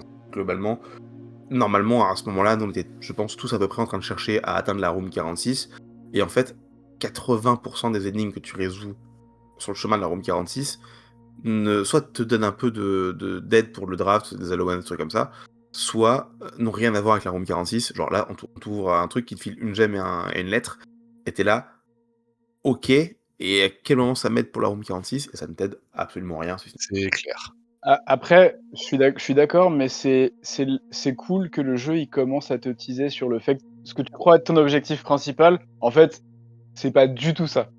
Et qu'en fait, atteindre ce premier objectif n'est que le début du vrai jeu. Je suis d'accord, on en reparlera après, je trouve qu'il le fait mieux à un autre moment. Voilà, mais bon, on va juste refermer la petite partie spoiler sur cette énigme-là, mais je pense qu'on en a beaucoup parlé, elle était assez cool. On pourrait parler un peu aussi des autres énigmes, je sais pas comment vous avez vécu, parce que ça c'est un truc que j'ai vécu un peu faussement en rentrant dans le jeu, c'est-à-dire que les premières rooms que tu drafts quasiment sont des rooms d'énigmes pures. On va parler des fléchettes, de la boîte, des énigmes des 3 boîtes, etc. Ce sont des énigmes pures. Il y a des petits jeux de taquin, des trucs comme ça à résoudre, qui deviennent de plus en plus compliqués. Est-ce que c'est des trucs que vous avez apprécié, genre d'avoir vraiment genre de la vraie énigme, du vrai puzzle à l'intérieur de votre jeu d'escape game ou pas? Oui et non. Je pense que les premières fois, décrypter les principes en fait logiques derrière les puzzles, c'est plutôt rigolo, c'est même rewardant en fait. C'est quelque part un des rares setups dans lesquels on a voilà un petit challenge, pif, reward, ça part assez vite. Par contre, au bout d'un moment, je trouve que ça crée des nœuds de cerveau. Vraiment, l'augmentation en termes de difficulté du parloir, il y a des caps en fait où heureusement que j'ai eu l'amélioration de cette room parce qu'autrement, je pense que ça me donnerait des sueurs froides. Et surtout, je trouve que ça crée des temps morts qui sont vraiment conséquents. Aussi liés au fait que finalement, les premiers ranks sont, en tout cas dans mes runs, pas forcément des ranks très intéressants. On trouve des pièces très communes, il n'y a pas grand chose à faire avec si ce n'est collecter des éléments et juste accumuler des ressources pour la suite. Et je trouve que ça s'inscrit un petit peu dans cette dynamique en fait où c'est un temps qu'il va falloir sacrifier pour récolter des ressources, mais c'est plus réellement intéressant. Et je préfère justement repasser par une room dont je vais ouvrir un coffre-fort parce que je sais que j'ai juste une petite gemme gratos et puis on passe à la suite. Ah, et encore, ça c'est une quality of life parce que dans les premiers patchs, les coffres restaient pas ouverts. Fallait les réouvrir. Ils l'ont fixé? Ouais, ils l'ont Ils l'ont fixé. fixé? Ouais. Ouais, tu repasses par les rooms et bref, les coffres sont restés ouverts. Heureusement, mais c'était un enfer ça. Pour résumer, pour le coup au départ en fait je crachais pas sur un petit challenge qui était tout simple avec une récompense très concrète et plus le temps passe et plus je me dis en fait c'est une étape nécessaire pour préparer la suite de sa run de manière efficace, mais franchement je m'en passais bien. Je veux dire cette énigme j'ai déjà résolu 15 fois. Ça croît en difficulté mais c'est pas intéressant pour autant quoi. Je pense qu'effectivement, il y a ce côté très décroissant du plaisir que tu as à résoudre ce truc. La difficulté est intéressante. Et je trouve qu'en fait, les deux rooms, la room des fléchettes et la room des parlors, c'est 2 rooms qui sont à des antipodes, en termes de façon de fonctionner et comment dire? De profil de joueurs qu'elles essayent de viser. La room des fléchettes, c'est un puzzle en soi de pouvoir accéder déjà au puzzle. Tu sais pas forcément ce que tu as à faire, tu arrives devant ce truc, tu peux interagir avec, tu sais pas ce que tu dois faire. Donc c'est des informations que tu vas choper plus tard qui vont te permettre de découvrir: «OK, c'est ça que ça veut dire, il faut que je traduise du coup», et tu as déjà un jeu de logique avant même d'arriver dans le puzzle. Et ça, j'ai trouvé ça vraiment super cool. C'est vraiment un des moments où ça m'a vendu le jeu, j'étais en mode: «Ah mais d'accord, OK, la room dans la room, il m'explique que, ah d'accord, c'est juste des calculs mathématiques. OK, j'y vais, j'ai compris». Le parlor, t'arrives, t'as le puzzle face à toi et on te laisse réfléchir. Et la seule chose qu'il y a, c'est que si tu te trompes, tu perdu. Dans la room des fléchettes, si tu te trompes, tu recommences. Donc on a vraiment 2 puzzles, 2 rooms, 2 activités qui te permettent de récupérer des ressources. Elles ont pas du tout la même mentalité et pas du tout le même public. La room des fléchettes, j'adore ça. Je trouve ça hyper cool, c'est hyper rewardant d'arriver à résoudre le problématique de calcul mental. Mais c'est parce que j'ai une facilité à faire du calcul mental. Et bon, même quand il commence à balancer des trucs au carré, j'y arrive. Par contre, le parlor, pour moi, ça a été une purge dès que ça a commencé à monter en difficulté. Parce que les règles de base, ils jouent avec. Et comme pas mal de trucs dans le jeu, ils te mettent des red herrings. Il y a des moments, j'avais l'impression d'être face à un 50-50. C'est jamais le cas. C'est jamais le cas, ouais, je sais. Je sais que c'est jamais le cas, mais moi, en tout cas, j'avais pas la logique qui me permettait d'arriver à la conclusion de: «OK, c'est forcément celle-là». Et vu que mon cerveau, câblait là-dessus et même en sachant, hein, j'en discutais avec des potes, j'avais un pote, il me disait: «Mais moi j'ai 100 de réussite sur ce truc. Jamais je rate», et moi j'étais probablement à 50-60 de réussite sur les parlants. Mais mon cerveau ne fonctionnait pas comme l'attendait le puzzle, et effectivement j'ai ressenti ça comme du padding. Hem et c'est dommage. Ouais, je crois que sur l'énigme des fléchettes, moi, il y a un truc qui m'a aidé, c'était le fait que la manière dont c'est disposé, ce cercle, avec il y a une logique mathématique pour aller d'un cran à un autre techniquement aussi. À un moment où, à force d'avancer, j'avais la flemme de vraiment de continuer à faire des calculs mentaux aussi. Et puis je me suis rendu compte que le pattern que ça créait autour de cette roue, du coup, de ce type de fléchette, ça aidait. Et pour le parlor, c'est plutôt mon style de logique aussi. J'ai les 100% sur les tentatives. Bon, OK, j'ai raté une, mais j'avais mal lu et mais vraiment, je pense vraiment, parce que du coup, j'ai cru que ça allait monter en difficulté parce que c'est vraiment toujours la même logique, d'écriture et je pense qu'ils ont, ça m'étonnerait comment dire? Ouais, je pense qu'en production, quand ils ont fait cette énigme-là, ils l'ont gardée à son niveau le plus simple. Alors c'est pas pour dire que tu pas doué, voilà, il y a une question de logique à avoir, voilà, bien sûr, mais j'ai l'impression qu'ils ont quand même fait attention à des niveaux de difficulté. Peut-être qu'ils l'ont playtesté et qu'ils se sont rendus compte que c'était complexe aussi de passer d'une logique à une autre comme ça, d'une salle à une autre. Mais celle-là, pour le coup, le parlor, j'ai l'impression que vraiment, ils ont fait attention, à ça. Alors c'est peut-être pas suffisant, hein, ça fait peut-être un gros gap, mais voilà. J'ai aussi ressenti ça. J'ai pas. Enfin, contrairement aux fléchettes où là on sent que il y a des nouvelles iconographies qui viennent renforcer la difficulté. J'ai l'impression que les énigmes du parloir augmentent parfois très légèrement puis redescendent en fait. Là où pour les fléchettes ça va toujours incrémenter quoi qu'il arrive. C'est très rare que tu reviennes à un niveau simple, on va dire, d'énigme. Ouais, pour moi vraiment il y avait 2 niveaux d'abstraction. Enfin, je veux dire sur l'énigme parloir où t'en as vraiment une où il y a une possibilité qui est rapidement visible parce que la pièce, sans trop spoiler le texte de l'énigme, mais il y en a d'autres où il y a un niveau d'abstraction supplémentaire où tu peux pas te reposer sur la pièce, et du coup plus d'abstraction mentale. Mais pour moi, il y a vraiment 2 niveaux de difficulté. Là où t'as raison, sur les fléchettes, ça augmente à chaque coup. Le truc que j'ai remarqué en diguant un peu sur le net, c'est qu'en général, du mal avec les lignes du parleur, c'est des gens qui essaient de savoir quelle boîte disait vrai, quelle boîte disait faux, ce qui n'est en soi pas le but du jeu du parleur. Et je suis assez d'accord avec toi sur Zach, sur le fait qu'il soit de jeux qui correspondent à deux profils de joueurs, parce que moi c'est strictement l'inverse. J'avais toujours plaisir de faire le jeu du parleur parce que c'était toujours une petite stimulation intellectuelle, alors que le jeu des fléchettes, pour moi c'était juste genre déplier une opération mal écrite. C'est pas dur à faire, c'est juste long et chiant et laborieux. Et je serais pas d'en parler juste après. Et ça me faisait jamais plaisir d'arriver sur le jeu des fléchettes et de dire genre, alors attends, cette couleur-là, ça correspond à quoi déjà? Et il faut genre, j'aille chercher dans mes notes. C'est pas un truc que... Juste la règle est limpide dans le jeu du parleur et genre, j'ai juste à me souvenir de la règle et c'est bon.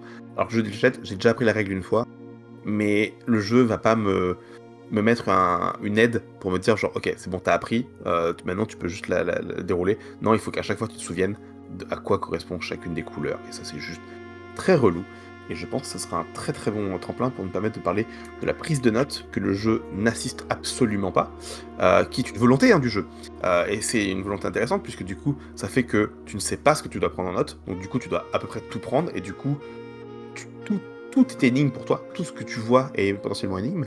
Mais d'un autre côté, tu n'as strictement aucune aide du jeu. Pour faire le lien avec les fléchettes, je sais que... En tout cas, pour les fléchettes, un des trucs que j'avais fait, je vais essayer de faire le lien entre les deux parce que j'avais un truc à dire là-dessus.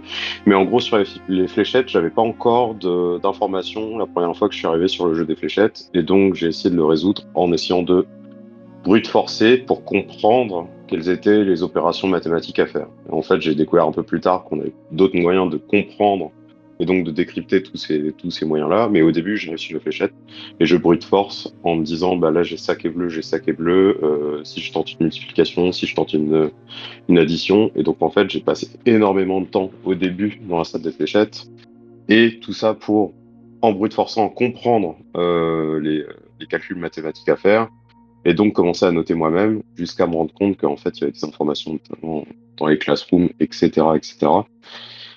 Mais du coup, beaucoup de prises de notes. Moi, j'ai tout fait sur un carnet à côté. J'ai pas pris de screenshot, j'ai pris quelques photos par moment, mais du coup, tout est dans un carnet. Et c'est le même carnet qui m'a servi notamment pour prendre des notes pour Lorelai. J'ai toutes les notes de Lorelai. Je pense que ça fait une 20aine de pages. Et le reste de mon carnet, ça doit faire une 60aine de pages. C'était un petit carnet, mais quand même, sont pour Blueprints. Et honnêtement, je pense qu'il y a 75 à 80% des choses que j'ai notées qui soit n'ont plus aucun sens, soit m'ont pas forcément aidé, soit sont des informations que j'ai pas réussi à traiter correctement. Et en plus de ça, quand j'y repense, Lorelai, j'ai noté énormément de choses. Et en fait, il y avait justement un log de tous les éléments que tu as vus dans le jeu pour pouvoir retomber dessus facilement. Là, c'est vrai que devoir retomber en permanence, enfin devoir rechercher en permanence parmi l'ensemble de notes qui est gigantesque que j'ai pour essayer de voir quelles informations peuvent se couper. Moi, j'avais tendance à m'y perdre facilement et ça m'a aussi un peu fait déchanter pour le coup. T'as pas eu ce genre d'émotion de tu trouves une salle et tu te dis ah elle doit être liée parce qu'il y a un sens, il y a un truc, genre un endroit où il n'y a pas trop d'électricité et puis une salle qui gère l'électricité. Enfin je sais pas, ce genre de sensation, tu l'as eu de temps en temps? Et si on parle des problèmes de pump room et de boiler room, j'ai eu la sensation surtout de lancer un certain nombre de runs en me disant vivement qu'elles soient côte à côte. Pour parler notamment genre sur l'aide du jeu, donc il n'y a pas d'aide pour la prise de notes ou quoi, mais il y a même des aides qui sont même pas, qui sont cachées. Le jeu manque un petit peu d'affordance et de clarté sur ces aides, notamment, on parle de la Boiler Room, c'est donc une salle dans laquelle il y a une énigme à résoudre, et dans laquelle on a envie après de connecter certaines à côté. Et ben il faut savoir que, j'ai découvert très tard, il faut savoir que tu n'as pas le même draft pool quand tu drafts d'une porte dans la boiler room qui est alimentée ou qui n'est pas alimentée. Donc il faut faire l'énigme d'abord, alimenter ta porte, et une fois que ta porte est alimentée, il faut drafter. Il faut pas faire le draft avant. Mais genre ça, le jeu te le dit genre jamais, et c'est un peu genre une logique sortie de nulle part que le jeu pourrait un peu te... Le jeu pourrait être plus gentil et plus clair là-dessus, je pense. C'est sûr que j'aurais aimé le savoir au moment où je l'ai fait. Et là, tu vois, là déjà, tu me retournes le cerveau. Et ça m'embête un peu, tu vois. Et aussi, Natacha, je trouve que tu dis un truc qui est vachement intéressant, en fait. Ces moments d'épiphanie que j'ai pu avoir dans The Witness, que j'ai pu avoir dans Lorelai, parce que j'ai compris comment fonctionnait l'énigme, donc je pouvais y aller directement, et essayer de rentrer et tester ma théorie. Justement, Blueprints par cette mécanique de draft et donc de hasard de pas pouvoir le faire à chacune de mes journées. En fait, j'ai trouvé une théorie et j'ai envie de la tester. Et en fait, je pourrais la tester que dans 20 runs. Et du coup, en fait, ça a permis de diluer toute cette sensation d'épiphanie, de pas pouvoir tester mes théories. Et ça, c'est justement la plus grande sensation de frustration qui m'a été donnée d'avoir dans Blueprints, quoi. C'est justement en fait ce moment d'épiphanie qui est si satisfaisant dans énormément de jeux à énigmes, qui là a été sans cesse dilué par non mais tu le feras dans 20 jours, garde ça de côté. Franchement ça, moi ça m'a un peu bouffé de l'intérieur. Il y a pas simultanément le fait d'attendre avec entre guillemets impatience la prochaine occasion de tester une hypothèse qui va se confirmer quand ça marche et qu'en plus la récompense n'est pas décevante. Je trouvais ça grisant comme sensation. Il y avait des passages où j'avais l'impression de compléter un puzzle qui n'était pas plus dur que celui d'à côté, et là soudainement, pif, ça me débloque une récompense permanente qui est fatouille, ou ça me donne des billes sur l'histoire qui l'emmène dans une direction complètement inattendue, et ça marche très bien. J'ai pas vécu si mal que ça le fait par moment en fait, de devoir retarder le test d'une hypothèse. Mais il y a aussi des moments où je me disais, bah en fait là j'ai tout ce qu'il faut pour compléter mon truc, et en fait il me manque 2 pas, et je vais exhaust à 2 pas de mon objectif, et ouais c'est un peu frustrant. Mais je pense que tu as utilisé un mot très juste, qui était quand la reward elle est à la hauteur de l'attente. et vu qu'effectivement, la corde se tire, et t'es là, j'ai enfin la combinaison pour tester mon hypothèse. Et t'arrives devant et tu la résous, et ben comme avec les coffres en fait, tu l'ouvres et bon t'as une gemme et une lettre dont tu sais pas quoi faire. Bah en fait t'es là en mode super, c'est pas grave. Et en fait effectivement les épiphanies quand t'arrives à débloquer un truc permanent, quand t'arrives à débloquer une nouvelle zone, enfin tous ces moments-là sont vraiment hyper satisfaisants, et il y a aussi des moments où tu as des trucs un peu obvious comme, «Ah, j'ai trouvé des clés de voiture. Ah, bah, je vais peut-être trouver une voiture dans le manoir», et et c'est bête, hein, mais c'est évident, mais quand tu le fais, tu fais: «Ah d'accord. Ah, puis tu vois un petit bouton garage. Ah OK, bah, tu appuies sur le bouton garage. Ah, mais du coup, si je vais dans le garage, qu'est-ce qui se passe?» Au final, c'est quelques petites énigmes dont tu parles, il y en a pas énormément en fait, hein. Des trucs qui Ouais, sont ouais, ouais. logiques et qui te donnent une direction. Genre, typiquement le garage, effectivement, les indices sont un peu dispatchés, OK? Ça rentre dans le prisme de, tu vas avoir des indices qui vont être amenés par une room, il faut avoir de la chance, pour drafter certains items. Par contre, donc on va dire que ça peut te prendre, allez, 2-3 runs de comprendre un peu comment la room elle spawn, et récupérer les informations nécessaires. Par contre, après, genre la reward, elle est là, quoi. Tu une vraie reward. Le jeu, il est assez généreux sur ces petites énigmes avec des grosses récompenses. Il est assez généreux au début. Et puis après, effectivement, va falloir commencer à démêler des pelotes de laine qui sont entremêlées. Et c'est un peu moins fun immédiat, effectivement. Ouais. Ouais, ça dépend de ce qu'on considère être une reward en fait. Moi, je suis un peu à l'opposé de Zach, mais typiquement, ouvrir des coffres, les gemmes, c'est cool, et puis tant mieux, je veux dire, ça me servira pour les runs qui vont suivre, mais par contre, les lettres, narrativement, dans ce que ça expose, c'était, pour moi, c'était du petite tartine de caviar, là, sur, vraiment, j'avais envie de voir ces lettres, et j'étais méga porté sur ce que ça racontait. Moi, cet arc de Marigold, c'est ce qui m'intrigue le plus, et vraiment, quand je tombe sur des éléments qui vont dans ce sens-là, ça me motive de manière assez forte. Alors évidemment, mon aspect joueur très mécanique, etc. Me dit oui, avoir un upgrade permanent, gagner de l'allowance, unlock un raccourci, ce genre de choses très très cool, mais j'étais pas insensible à la reward narrative. Ouais, je pense que c'est pas un oubli des designers de rendre si obscur, opaque les règles du manoir. Je pense que vraiment le plus gros problème du jeu pour moi, c'est comme l'avait dit Zach, en fait, ça va être au niveau du public qui est ciblé. Pour moi, ça attire beaucoup un public qui n'est pas celui qui va préférer ce jeu-là. Parce que justement, quelque chose que je trouvais très intéressante aussi, qui était du coup d'avancer aussi, pareil, sur l'histoire de Marigold.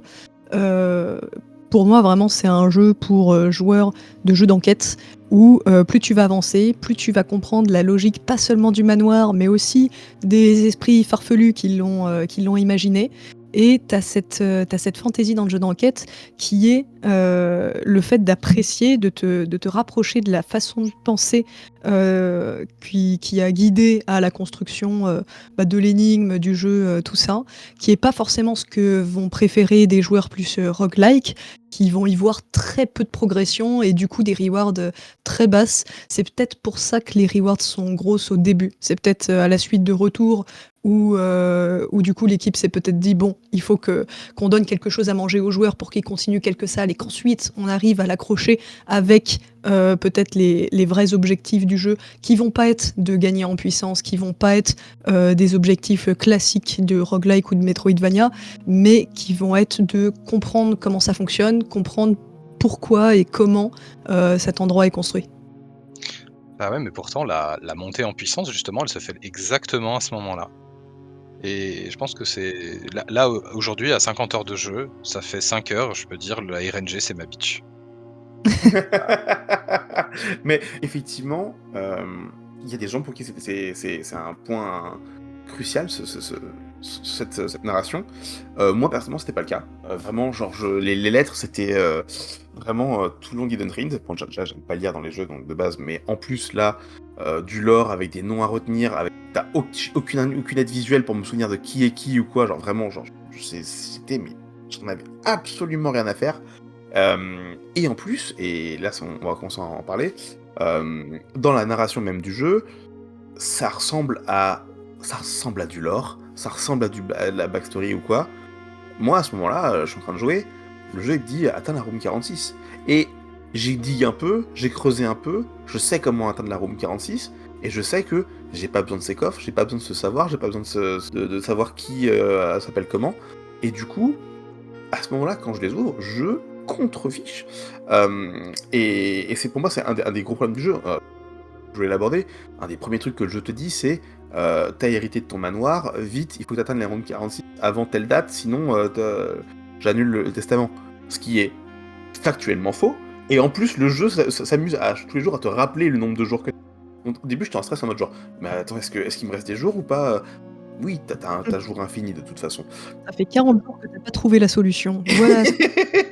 et en plus, une fois que t'as trouvé la solution, et que du coup tu as validé le testament, bah, tu recommences encore dehors, et t'es encore ta tante dehors, et t'habites pas dans le manoir. Genre, ce prémisse et cette attirance des premiers joueurs en disant voici votre premier objectif, je me demande à quel point elle sert, mais elle dessert aussi le jeu en lui-même.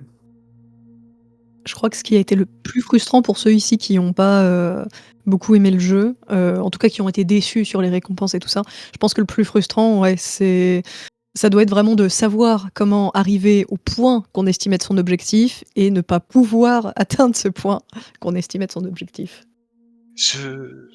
Moi, ça a vraiment pas été le plus gros problème que j'ai eu avec le jeu. J'ai passé la barrière de j'arrive pas à aller à l'endroit où je veux, et j'en suis au moment où il y a plus de choses intéressantes à l'extérieur qu'à l'intérieur. On a compris que t'étais hyper fort, Zach. Non, non, j'ai dit que j'étais une bouse sur les parleurs. Mais en vrai, je pense que c'est très vrai en fait. Au début, on t'indique une sorte d'objectif mécanique, on te met une pression de temps, etc. Moi, j'ai tendance à être un joueur de jeux d'action, de jeux arcade, et du coup, j'aime bien mes jeux narratifs, mais du coup, j'aime bien aussi comprendre à peu près ce qui se passe.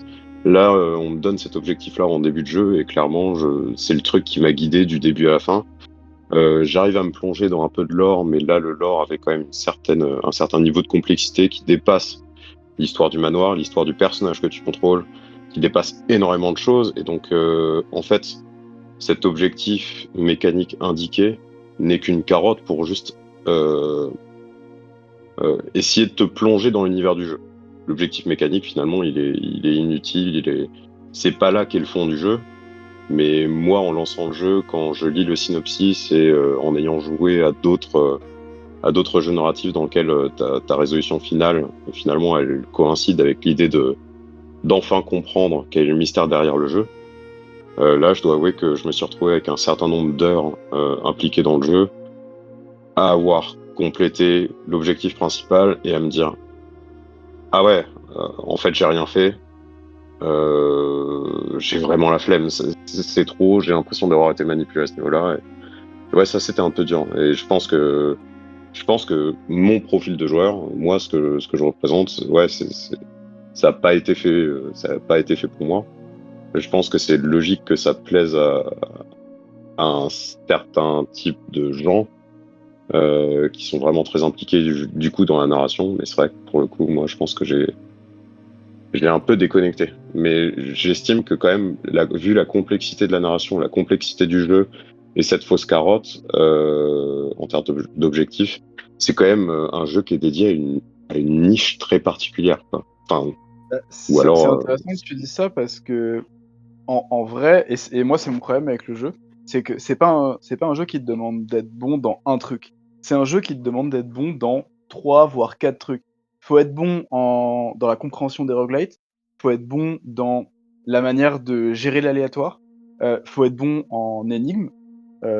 Par énigme, je veux dire des trucs logiques, hein, type les mini-puzzles du parloir, ce genre de trucs.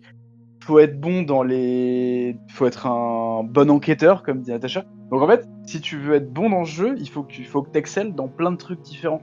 Là où, je sais pas, dans un Isaac, il faut être bon effectivement dans la manière de gérer l'aléatoire, et puis t'as des skills de réflexe pur. Voilà, mais ça s'arrête à là. Là, il faut être bon partout. Et si t'es pas bon partout, comme Zach, rappelons-le. Non, mais et voilà, si t'es pas bon partout, et ben tu peux être brossé pour atteindre la fin du jeu, quoi. T'arriveras peut-être à la 46, mais la suite, bon courage, quoi.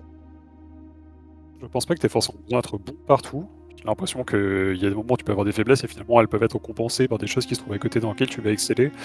Et dans le pire des cas, en fait, juste passer du temps dans le jeu fait qu'à force de gratter des bonus persistants, en fait, il va vraiment y avoir des compensations. Et si t'es comme moi nul à chier en énigme, et ben, tu vas aller voir sous la net et les choses vont se résoudre. Et si c'est pas là que tu trouves le ciel du jeu, de toute façon, tu vas quand même pouvoir en profiter à côté. Après, moi personnellement, enfin, la route 46, j'ai pris ça comme un très gros MacGuffin. J'avais pas l'impression que c'était spécialement important, au point qu'en fait, là, je me rappelle, en vous entendant en parler, qu'il y a une pression temporelle dans le testament. J'avais complètement oublié. Vraiment, c'était pas du tout mon objectif, j'en avais rien à carrer. Je faisais juste ma vie dans le manoir de jour en jour et voilà. Et en plus, comme vraiment, j'ai joué à ouvrir les coffres, finalement. Je pense que le moment où j'ai été exposé à des billes narratives spécialement intéressantes et notamment aux lettres, en fait, j'avais déjà eu l'occasion de amplement digérer le reste des petits puzzles, des petites miettes à gauche à droite et ça m'a laissé quelque part en fait le champ libre mentalement pour apprécier cette partie narrative. Donc ça c'était plutôt cool. Mais par contre, en fait, pour boucler sur la question d'origine de ce segment qui était la partie prise de notes. Je pense que j'ai aussi apprécié la narration parce qu'en fait ma prise de notes, alors elle a été, c'était une purge. J'ai détesté la prise de notes parce que joueur Explorer, en fait j'ai envie de voir et de consigner tout ce que je trouve dans l'éventualité que ça me serve plus tard. Donc j'ai un Miro gigantesque, j'ai tous les bouquins de la librairie en screenshot, etc. Je peux revenir sur tout ce que j'ai vu quasiment. Donc à mettre en place, ça a été vraiment un calvaire. C'était prendre des photos, les balancer sur Discord, les remettre sur un Miro, les trier, les organiser sur un laptop, sans avoir de souris, etc. etc. Vraiment, c'est un truc qui m'a fait quasiment lâcher le jeu plusieurs fois. Mais par contre, ayant derrière cette banque de connaissances quasiment un wiki recomposé, avoir la possibilité en fait de revenir dessus, y compris lorsque le jeu ne tourne pas, mais parce que voilà, j'ai 30 minutes de blanc entre deux trucs que je fais chez moi et là je vais aller me pencher sur une des énigmes de la classroom ou commencer en fait, à relire tous les éléments qui ont trait à certains événements, etc. Ben, en fait, ça donnait une profondeur et une cohésion à ce lore qui était très cool. Mais par contre, c'était au prix d'une prise de notes qui était extrêmement minutieuse et organisée. Et j'aurais vraiment, vraiment apprécié que le jeu en fait assiste à ce niveau-là. Et je pense qu'il y aurait eu des moyens d'assister d'une manière qui soit pas intrusive, qui soit pas assistante ou dirigiste. Et en fait, le jeu te laisse vraiment te débrouiller par toi-même. Et je pense que c'est un frein très conséquent pour le coup à l'acquisition de joueurs de manière générale en fait. Si on fait le comparo, un Outer Wilds a sa mind map qui est très bien faite, qui aide beaucoup, mais qui en tout cas qui est très bien faite, très intuitive. Un Obradin a son livre de bord qui va en plus te permettre certes de confirmer parfois des hypothèses en le bout de forçant, mais aussi plein de mécaniques pour jumper d'une notion à une autre, d'une personne à une autre, etc. Et je pense qu'à part The Witness, c'est peut-être la première fois que je tombe sur un jeu qui me dit bah vas-y maintenant démerde-toi, hop, salut, t'es dans le bain, nage, ou casse-toi. Il y a la prise de notes, je trouve que. En fait, il y a un truc qui me manque vraiment dedans, c'est l'accompagnement sur qu'est-ce qui est. L'environmental storytelling est tellement bien fait et surtout, il y a toutes ces couches, il y a tous ces layers de narration. Il y a la première histoire, la deuxième, la troisième. En fait, c'est extrêmement compliqué de savoir qu'est-ce qui est utile et qu'est-ce qui est pas utile à quoi que ce soit. Que ce soit les trucs que tu es en train de faire ou les trucs. Et vu que le tout te prend du temps, et tu sais pas quand est-ce que tu vas revoir cette salle, tu prends tout en screen, tu prends tout en photo et tu références absolument tout. Enfin, en tout cas, moi, c'est comme ça que j'ai vécu mes premières heures du jeu. Et après, j'ai fait YOLO. Je pense qu'à partir de 30 heures, j'ai fait OK, bah, si j'ai besoin d'un truc, je vais aller choper l'image sur internet. Et basta. Mais j'ai quand même genre 75 pages ou quelques. Et parfois, ça m'a été utile. Je sais que de devoir obsessionnellement noter des trucs dans la chapelle, par exemple, ça m'a été utile. Mais ça m'a été utile, je sais pas, 15-20 heures après. Mais c'est parce que tout est utile. En vrai, tout est utile. C'est juste que c'est utile à différents degrés, à différents moments. Ça peut être utile juste pour connaître le lore de qu'est-ce que aime le manger telle personne au petit déjeuner, comme ça peut être utile pour résoudre l'énigme principale dans 30 heures, dans 40 heures, quoi. C'est ça, mais vu qu'il y a en fait, tout est entremêlé et c'est vraiment essayer de séparer des gommettes de slime, quoi. La narration, les tutos, les clés de puzzle, tout est mélangé dans une espèce de pâte. Et du coup, tu prends tout en note. Mais les éléments vont pas être utiles au même niveau à chaque fois.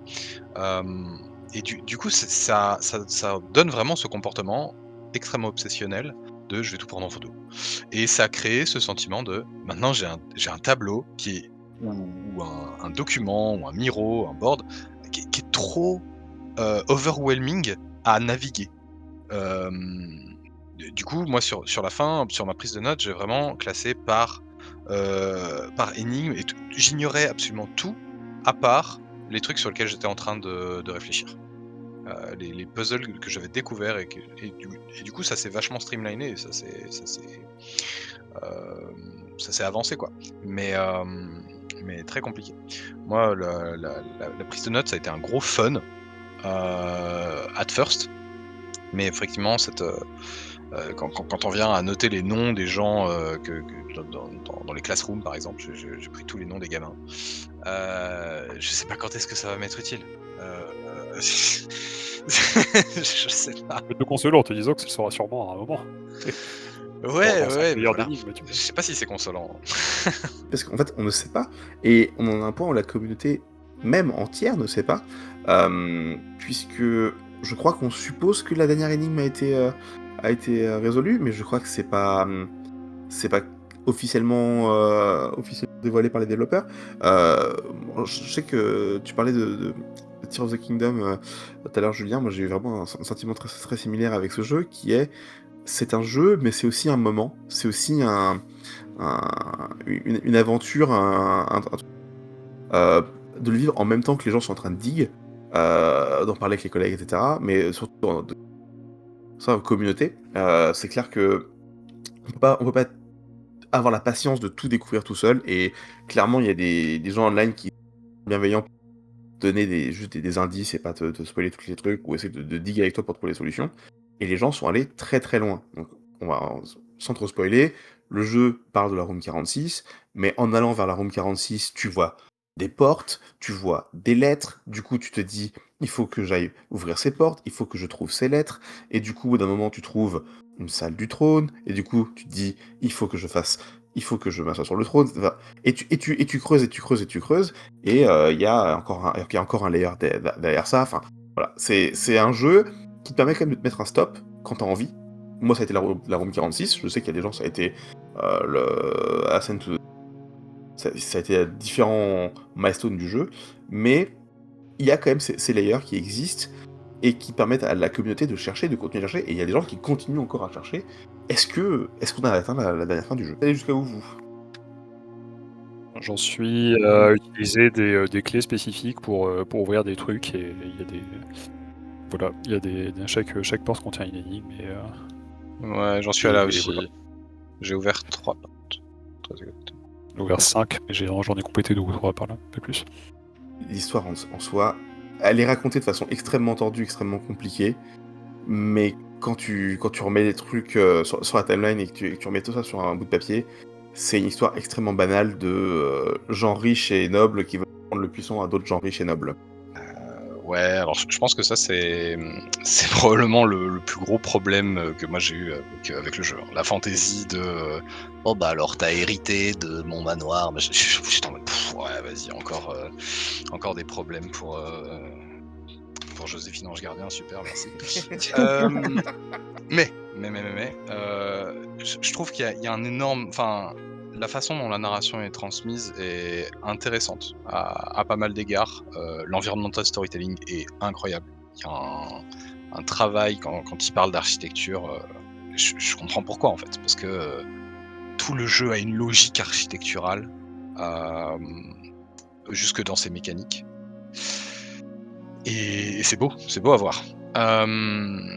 Il y a aussi la façon dont la narration est dispersée, et c'est effectivement un jeu d'enquête à recomposer cette histoire. Alors, elle est malencontreusement mélangé à des éléments de puzzle, que ce soit des puzzles vraiment puzzle ou que ce soit des puzzles de logique.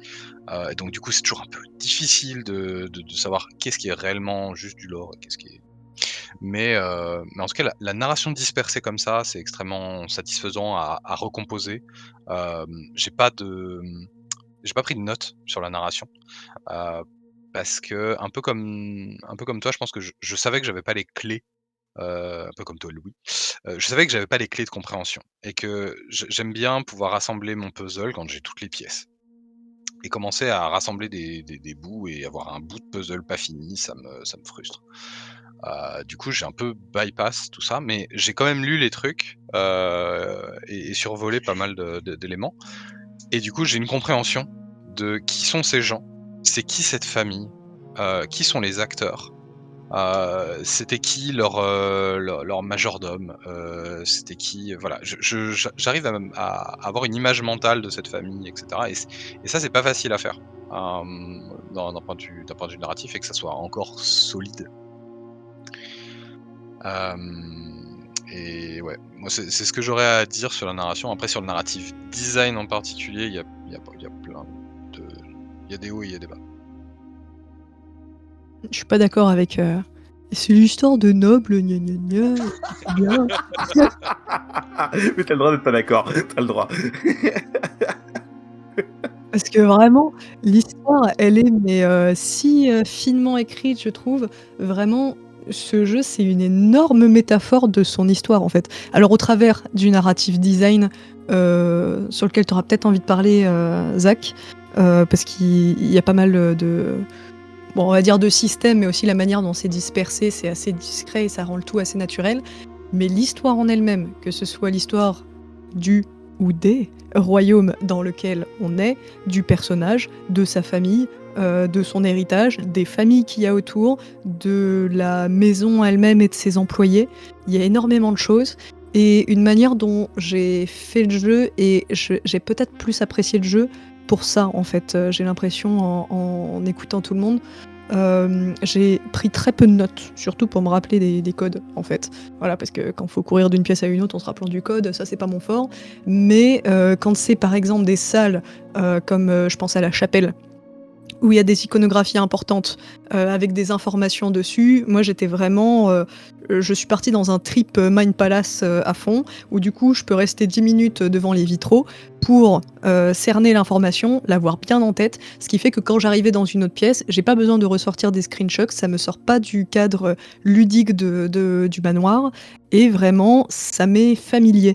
Et le fait d'être familier avec tout ça et que l'histoire s'étende, je commence avec un lien direct, mon oncle qui m'envoie à moi une lettre. Ensuite, je me rends compte qu'il y a toute une histoire qui me concerne pas du tout, qui concerne mon oncle, puis qui concerne autrui encore, et ensuite qui revient de nouveau vers moi en tant que personnage, pas que joueur. Je trouvais ça assez bien fait, assez bien tissé en fait, une grosse toile d'araignée qui est intéressante, peu importe le point de vue sur lequel on prend. Parce qu'en fait, voilà, j'avais l'impression que vraiment la narration ici, c'est une grosse toile d'araignée qui forme ce manoir qu'on est en train de tisser. Et que je regarde quelques points de connexion, que je regarde un groupe de 10 ou que je la regarde à la fin quand j'ai beaucoup plus d'éléments dans son ensemble, tout est assez intéressant en fait. Et puis il y a des choses aussi avant d'aller loin qu'on comprend pas du tout. Je pense à cette machine de 10 heures de bonne aventure. Ça a un nom, je l'ai plus. C'est le grand Alzara. Eh bien, le grand Alzara nous montre un rêve dont on comprend absolument rien, parce qu'il est super tôt dans l'histoire. Et quand on a davantage d'éléments, et puis surtout davantage de cinématiques, ça devient vraiment intéressant. Le mot, je pense, qui résume hyper bien l'histoire du jeu, c'est l'élégie. D'ailleurs, je sais pas si... ouais, alors élégie, c'est une métaphore. On appelle ça aussi le chant du cygne. D'ailleurs, le chant du cygne, il est écrit dans le jeu, je le tire pas de mon chapeau. Parce qu'en fait, une élégie, c'est quelque chose qui est à la fois beau et triste. Le chant du cygne, en fait, la petite légende, c'est que le cygne, ça fait un bruit absolument épouvantable. C'est horrible à entendre, c'est le pire oiseau du monde pour chanter, vraiment, le prenez pas comme un réveil.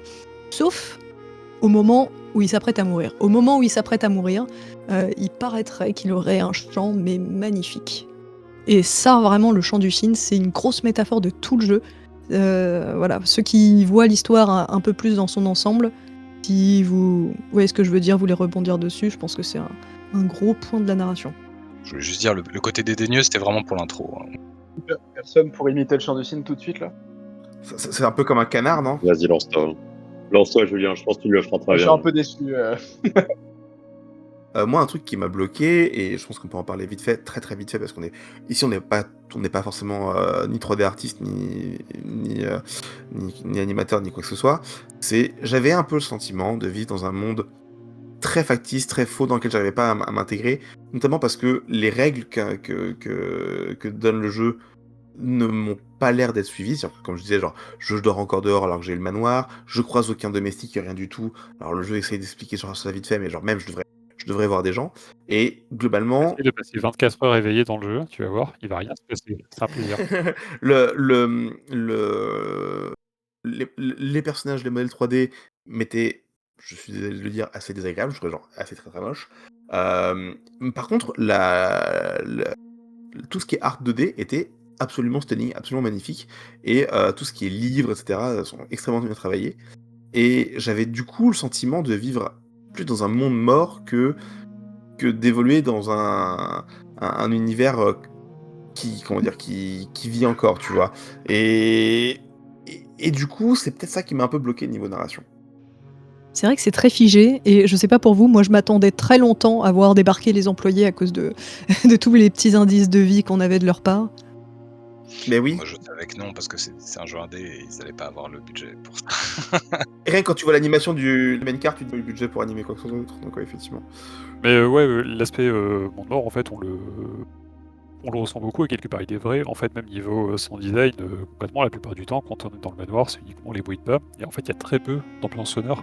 Il y a peu de bruits environnementaux de manière générale, en fait. Des salles qui font de la vie, des machines qui font un petit buzz, la pump room qui va pomper, ou la machine à laver qui tourne. En fait, c'est des occurrences qui sont très rares, globalement, en tout cas dans le manoir. Et le premier truc que je m'étais dit quand je l'avais vu, c'était j'avais l'impression de revenir dans mes cours de SketchUp. Vraiment, où en fait, on fait des ce côté, en fait, c'est des pièces, des formes relativement simples, en tout cas pour la plupart pour les pièces. On dirait que c'est littéralement des maquettes découpées, etc. En plus, on les retrouve un moment dans certaines rooms centrées sur le craft, littéralement des rooms. J'ai pas trouvé ça dérangeant, dans le sens où déjà le côté indé fait que je m'attendais pas en fait à me faire casser les yeux, vraiment à être émerveillé en fait par ce que je voyais. Mais par contre en fait les tons assez désaturés, l'économie de détail faisait aussi que finalement les éléments importants je trouve ressortaient plutôt bien. Et puis c'est pas un jeu qui pour moi se vendait sur vraiment une idée très, très chatoyante, très luxuriante en fait. Donc l'un dans l'autre, j'avais l'impression que ça portait quand même plutôt bien le propos, où finalement, en tant que personnage, en fait, on investigue cette histoire des gens passés, et finalement, mis à part l'occasionnelle lettre des gens du laboratoire que tu reçois, qui te disent « Simon, regarde ce que tu fais, on te supporte, you go girl », enfin, le reste du temps, en fait, on est plus dans une espèce de démarche d'archéologiste que vraiment de je vis l'instant présent, en fait. En fait, je suis assez d'accord. Je trouve que, la DA elle est fonctionnelle. En fait, on a des textures qui sont assez marquées, et du coup, on sait qu'on est sur un jeu indé, qu'on va avoir assez peu d'animation, on va avoir assez peu de. Donc tout est très fonctionnel. Ça fait parfois un peu blocking avec des couleurs hyper fonctionnelles et tout. Mais du coup, c'est vrai que ça donne un aspect hyper figé, hyper carton-pâte, qui parfois peut donner un peu de difficulté à s'y projeter. Sur la fin du jeu, on est là. Le jeu essaie de nous faire ressentir quand même des émotions assez fortes sur la perte d'une mère, un devoir, le fait de changement de vision politique. Enfin, il y a quand même un pathos qui est assez important. Moi, personnellement, le pathos m'a été complètement cuté par les yeux de Merlan du main car, quoi. Ouais, du coup, ça me fait penser. Enfin, je sais pas. Je repense à The Witness, je repense à d'autres jeux narratifs, à Obra Dinn, je repense à aussi Lorelei. C'est des jeux qui sont des jeux indépendants dans lesquels finalement en fait les moyens mis sur l'animation et le visuel sont hyper concentrés, et du coup on a quand même une patte très très forte malgré une certaine économie dans la réalisation. Et là, je dois avouer que dans Blueprints, le visuel en pâtit clairement, quoi. Il n'y a pas une patte visuelle aussi marquée, aussi, je sais pas, par exemple, le Relay, c'est hyper néon, c'est très marqué avec des angles de caméra très très forts. L'urbanisme et l'île et les tons de couleurs qu'il y a dans The Witness sont très très forts aussi, et c'est hyper marquant, on s'en souvient. Le filtre utilisé sur Opera Dinn, c'est un truc dont je me souviendrai toute ma vie et qui est hyper marquant aussi. Et Blueprints à côté, il est un peu moche, quoi. Mais... En attendant, je pense que là, on vous montre n'importe quel screenshot d'un élément de détail d'une des rooms, on peut la reconnaître. Peut-être, oui, t'as peut-être raison. C'est-à-dire qu'effectivement, ils sont allés à l'essentiel et le jeu est pas un canon de beauté. Mais personnellement, ça m'a pas dérangé parce qu'au final, cette économie de moyens qu'ils ont fait. Ça garde une certaine clarté, ouais. Il y a une clarté, mais surtout, c'est que ça a été injecté dans les 1 milliard d'énigmes qu'ils ont foutu qu'il y a sur l'autre côté du jeu. Donc au final, ça m'a pas choqué. Et puis, je trouve pas le jeu moche. Je trouve il convient en fait par rapport à ce qu'il propose. C'est-à-dire qu'il est assez statique, comme vous dites. Mais c'est pas fade non plus, quoi. J'ai pas trouvé que c'était. Et puis il faut pas oublier qu'on est dans des pièces closes, un contexte un peu très puzzle et un peu enquête, avec beaucoup de détails. Tout de suite, ça va prendre beaucoup d'espace mental. On va avoir envie d'essayer de trouver des raisons à tout ce qu'on trouve. Là, je trouvais que c'était pas mal entre ce qui est décoratif et ce qui a une vraie signification. Et surtout le fait que, alors je suis d'accord, du coup ça faisait un petit peu, c'était très statique, mais le fait que ce soit statique et l'ambiance qu'il y avait, surtout avec le son, en fait ça a très bien marché sur moi parce que comme je le disais au début, j'y ai joué pas mal sur mes pauses déjeuner.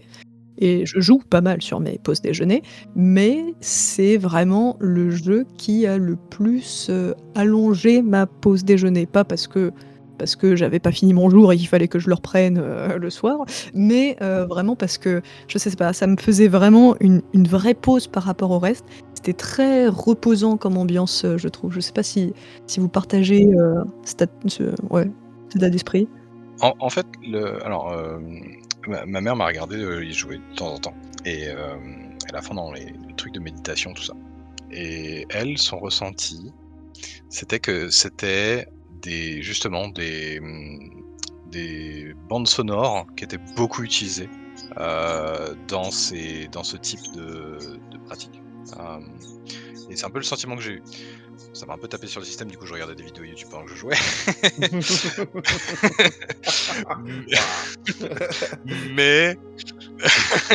mais je comprends effectivement que comme il y a des gens qui sont sensibles à l'ASMR, etc. En fait, ça a vraiment la musique du jeu, elle a vraiment un côté calmant, très posé, qui favorise en fait cette concentration. Et il y a rien, il y a pas de fioriture.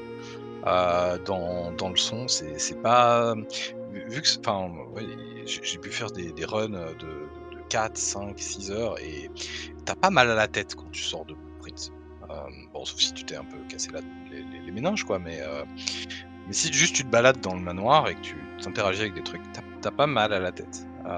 Et je pense que ça, et à la fois la DA visuelle et la DA sonore, sont un bon combo là-dessus. C'est un jeu qui est chill et agréable à expérimenter.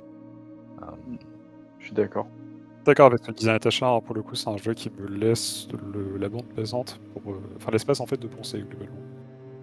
C'est pas une bande son qui va me garder forcément très éveillé, c'est pas un jeu qui va me faire me focaliser sur les couleurs et sur des choses qui pourraient être des détails. Je trouve ça pas joli mais approprié. Eh ben, écoutez, là-dessus, je propose qu'on se fasse un petit dernier tour de table. Je propose un élément de Blueprints que vous retiendrez, que vous garderez, qui potentiellement vous nourrira dans vos prochains designs et autres développements. Natacha, tiens, dis-nous, qu'est-ce que tu retiens de Blueprints? En plus de l'aléatoire, difficilement contrôlé. Tu retiens ce que tu veux. Non, mais j'ai envie de faire un mini speech sur le côté narratif, avec vraiment. On n'en a pas trop parlé vraiment de l'histoire globale, mais c'est peut-être bien pour pas spoiler.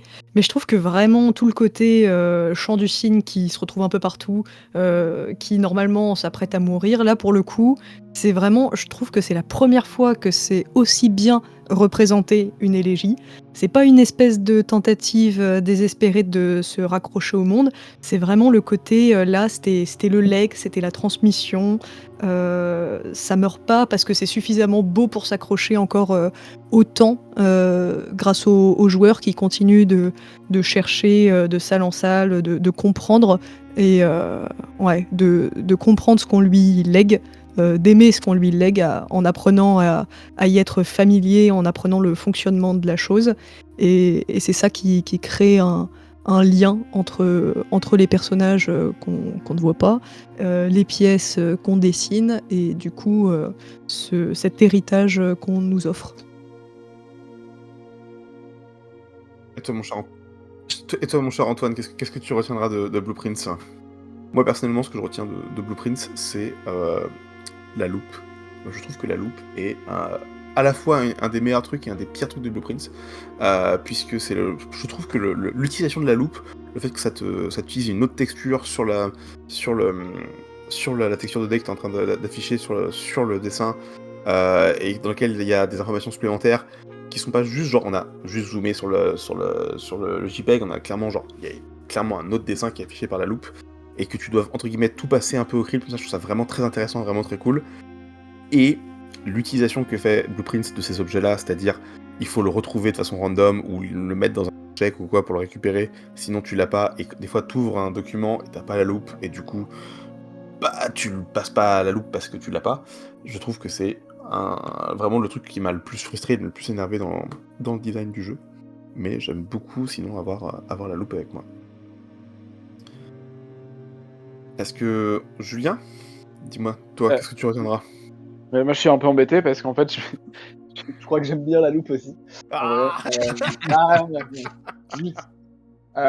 en vrai, je trouvais que il y avait. Je vais essayer de trouver un autre truc à dire après, mais effectivement, je te rejoins sur le côté ultra satisfaisant d'avoir envie en fait de voir derrière toutes les images grâce à cette loupe.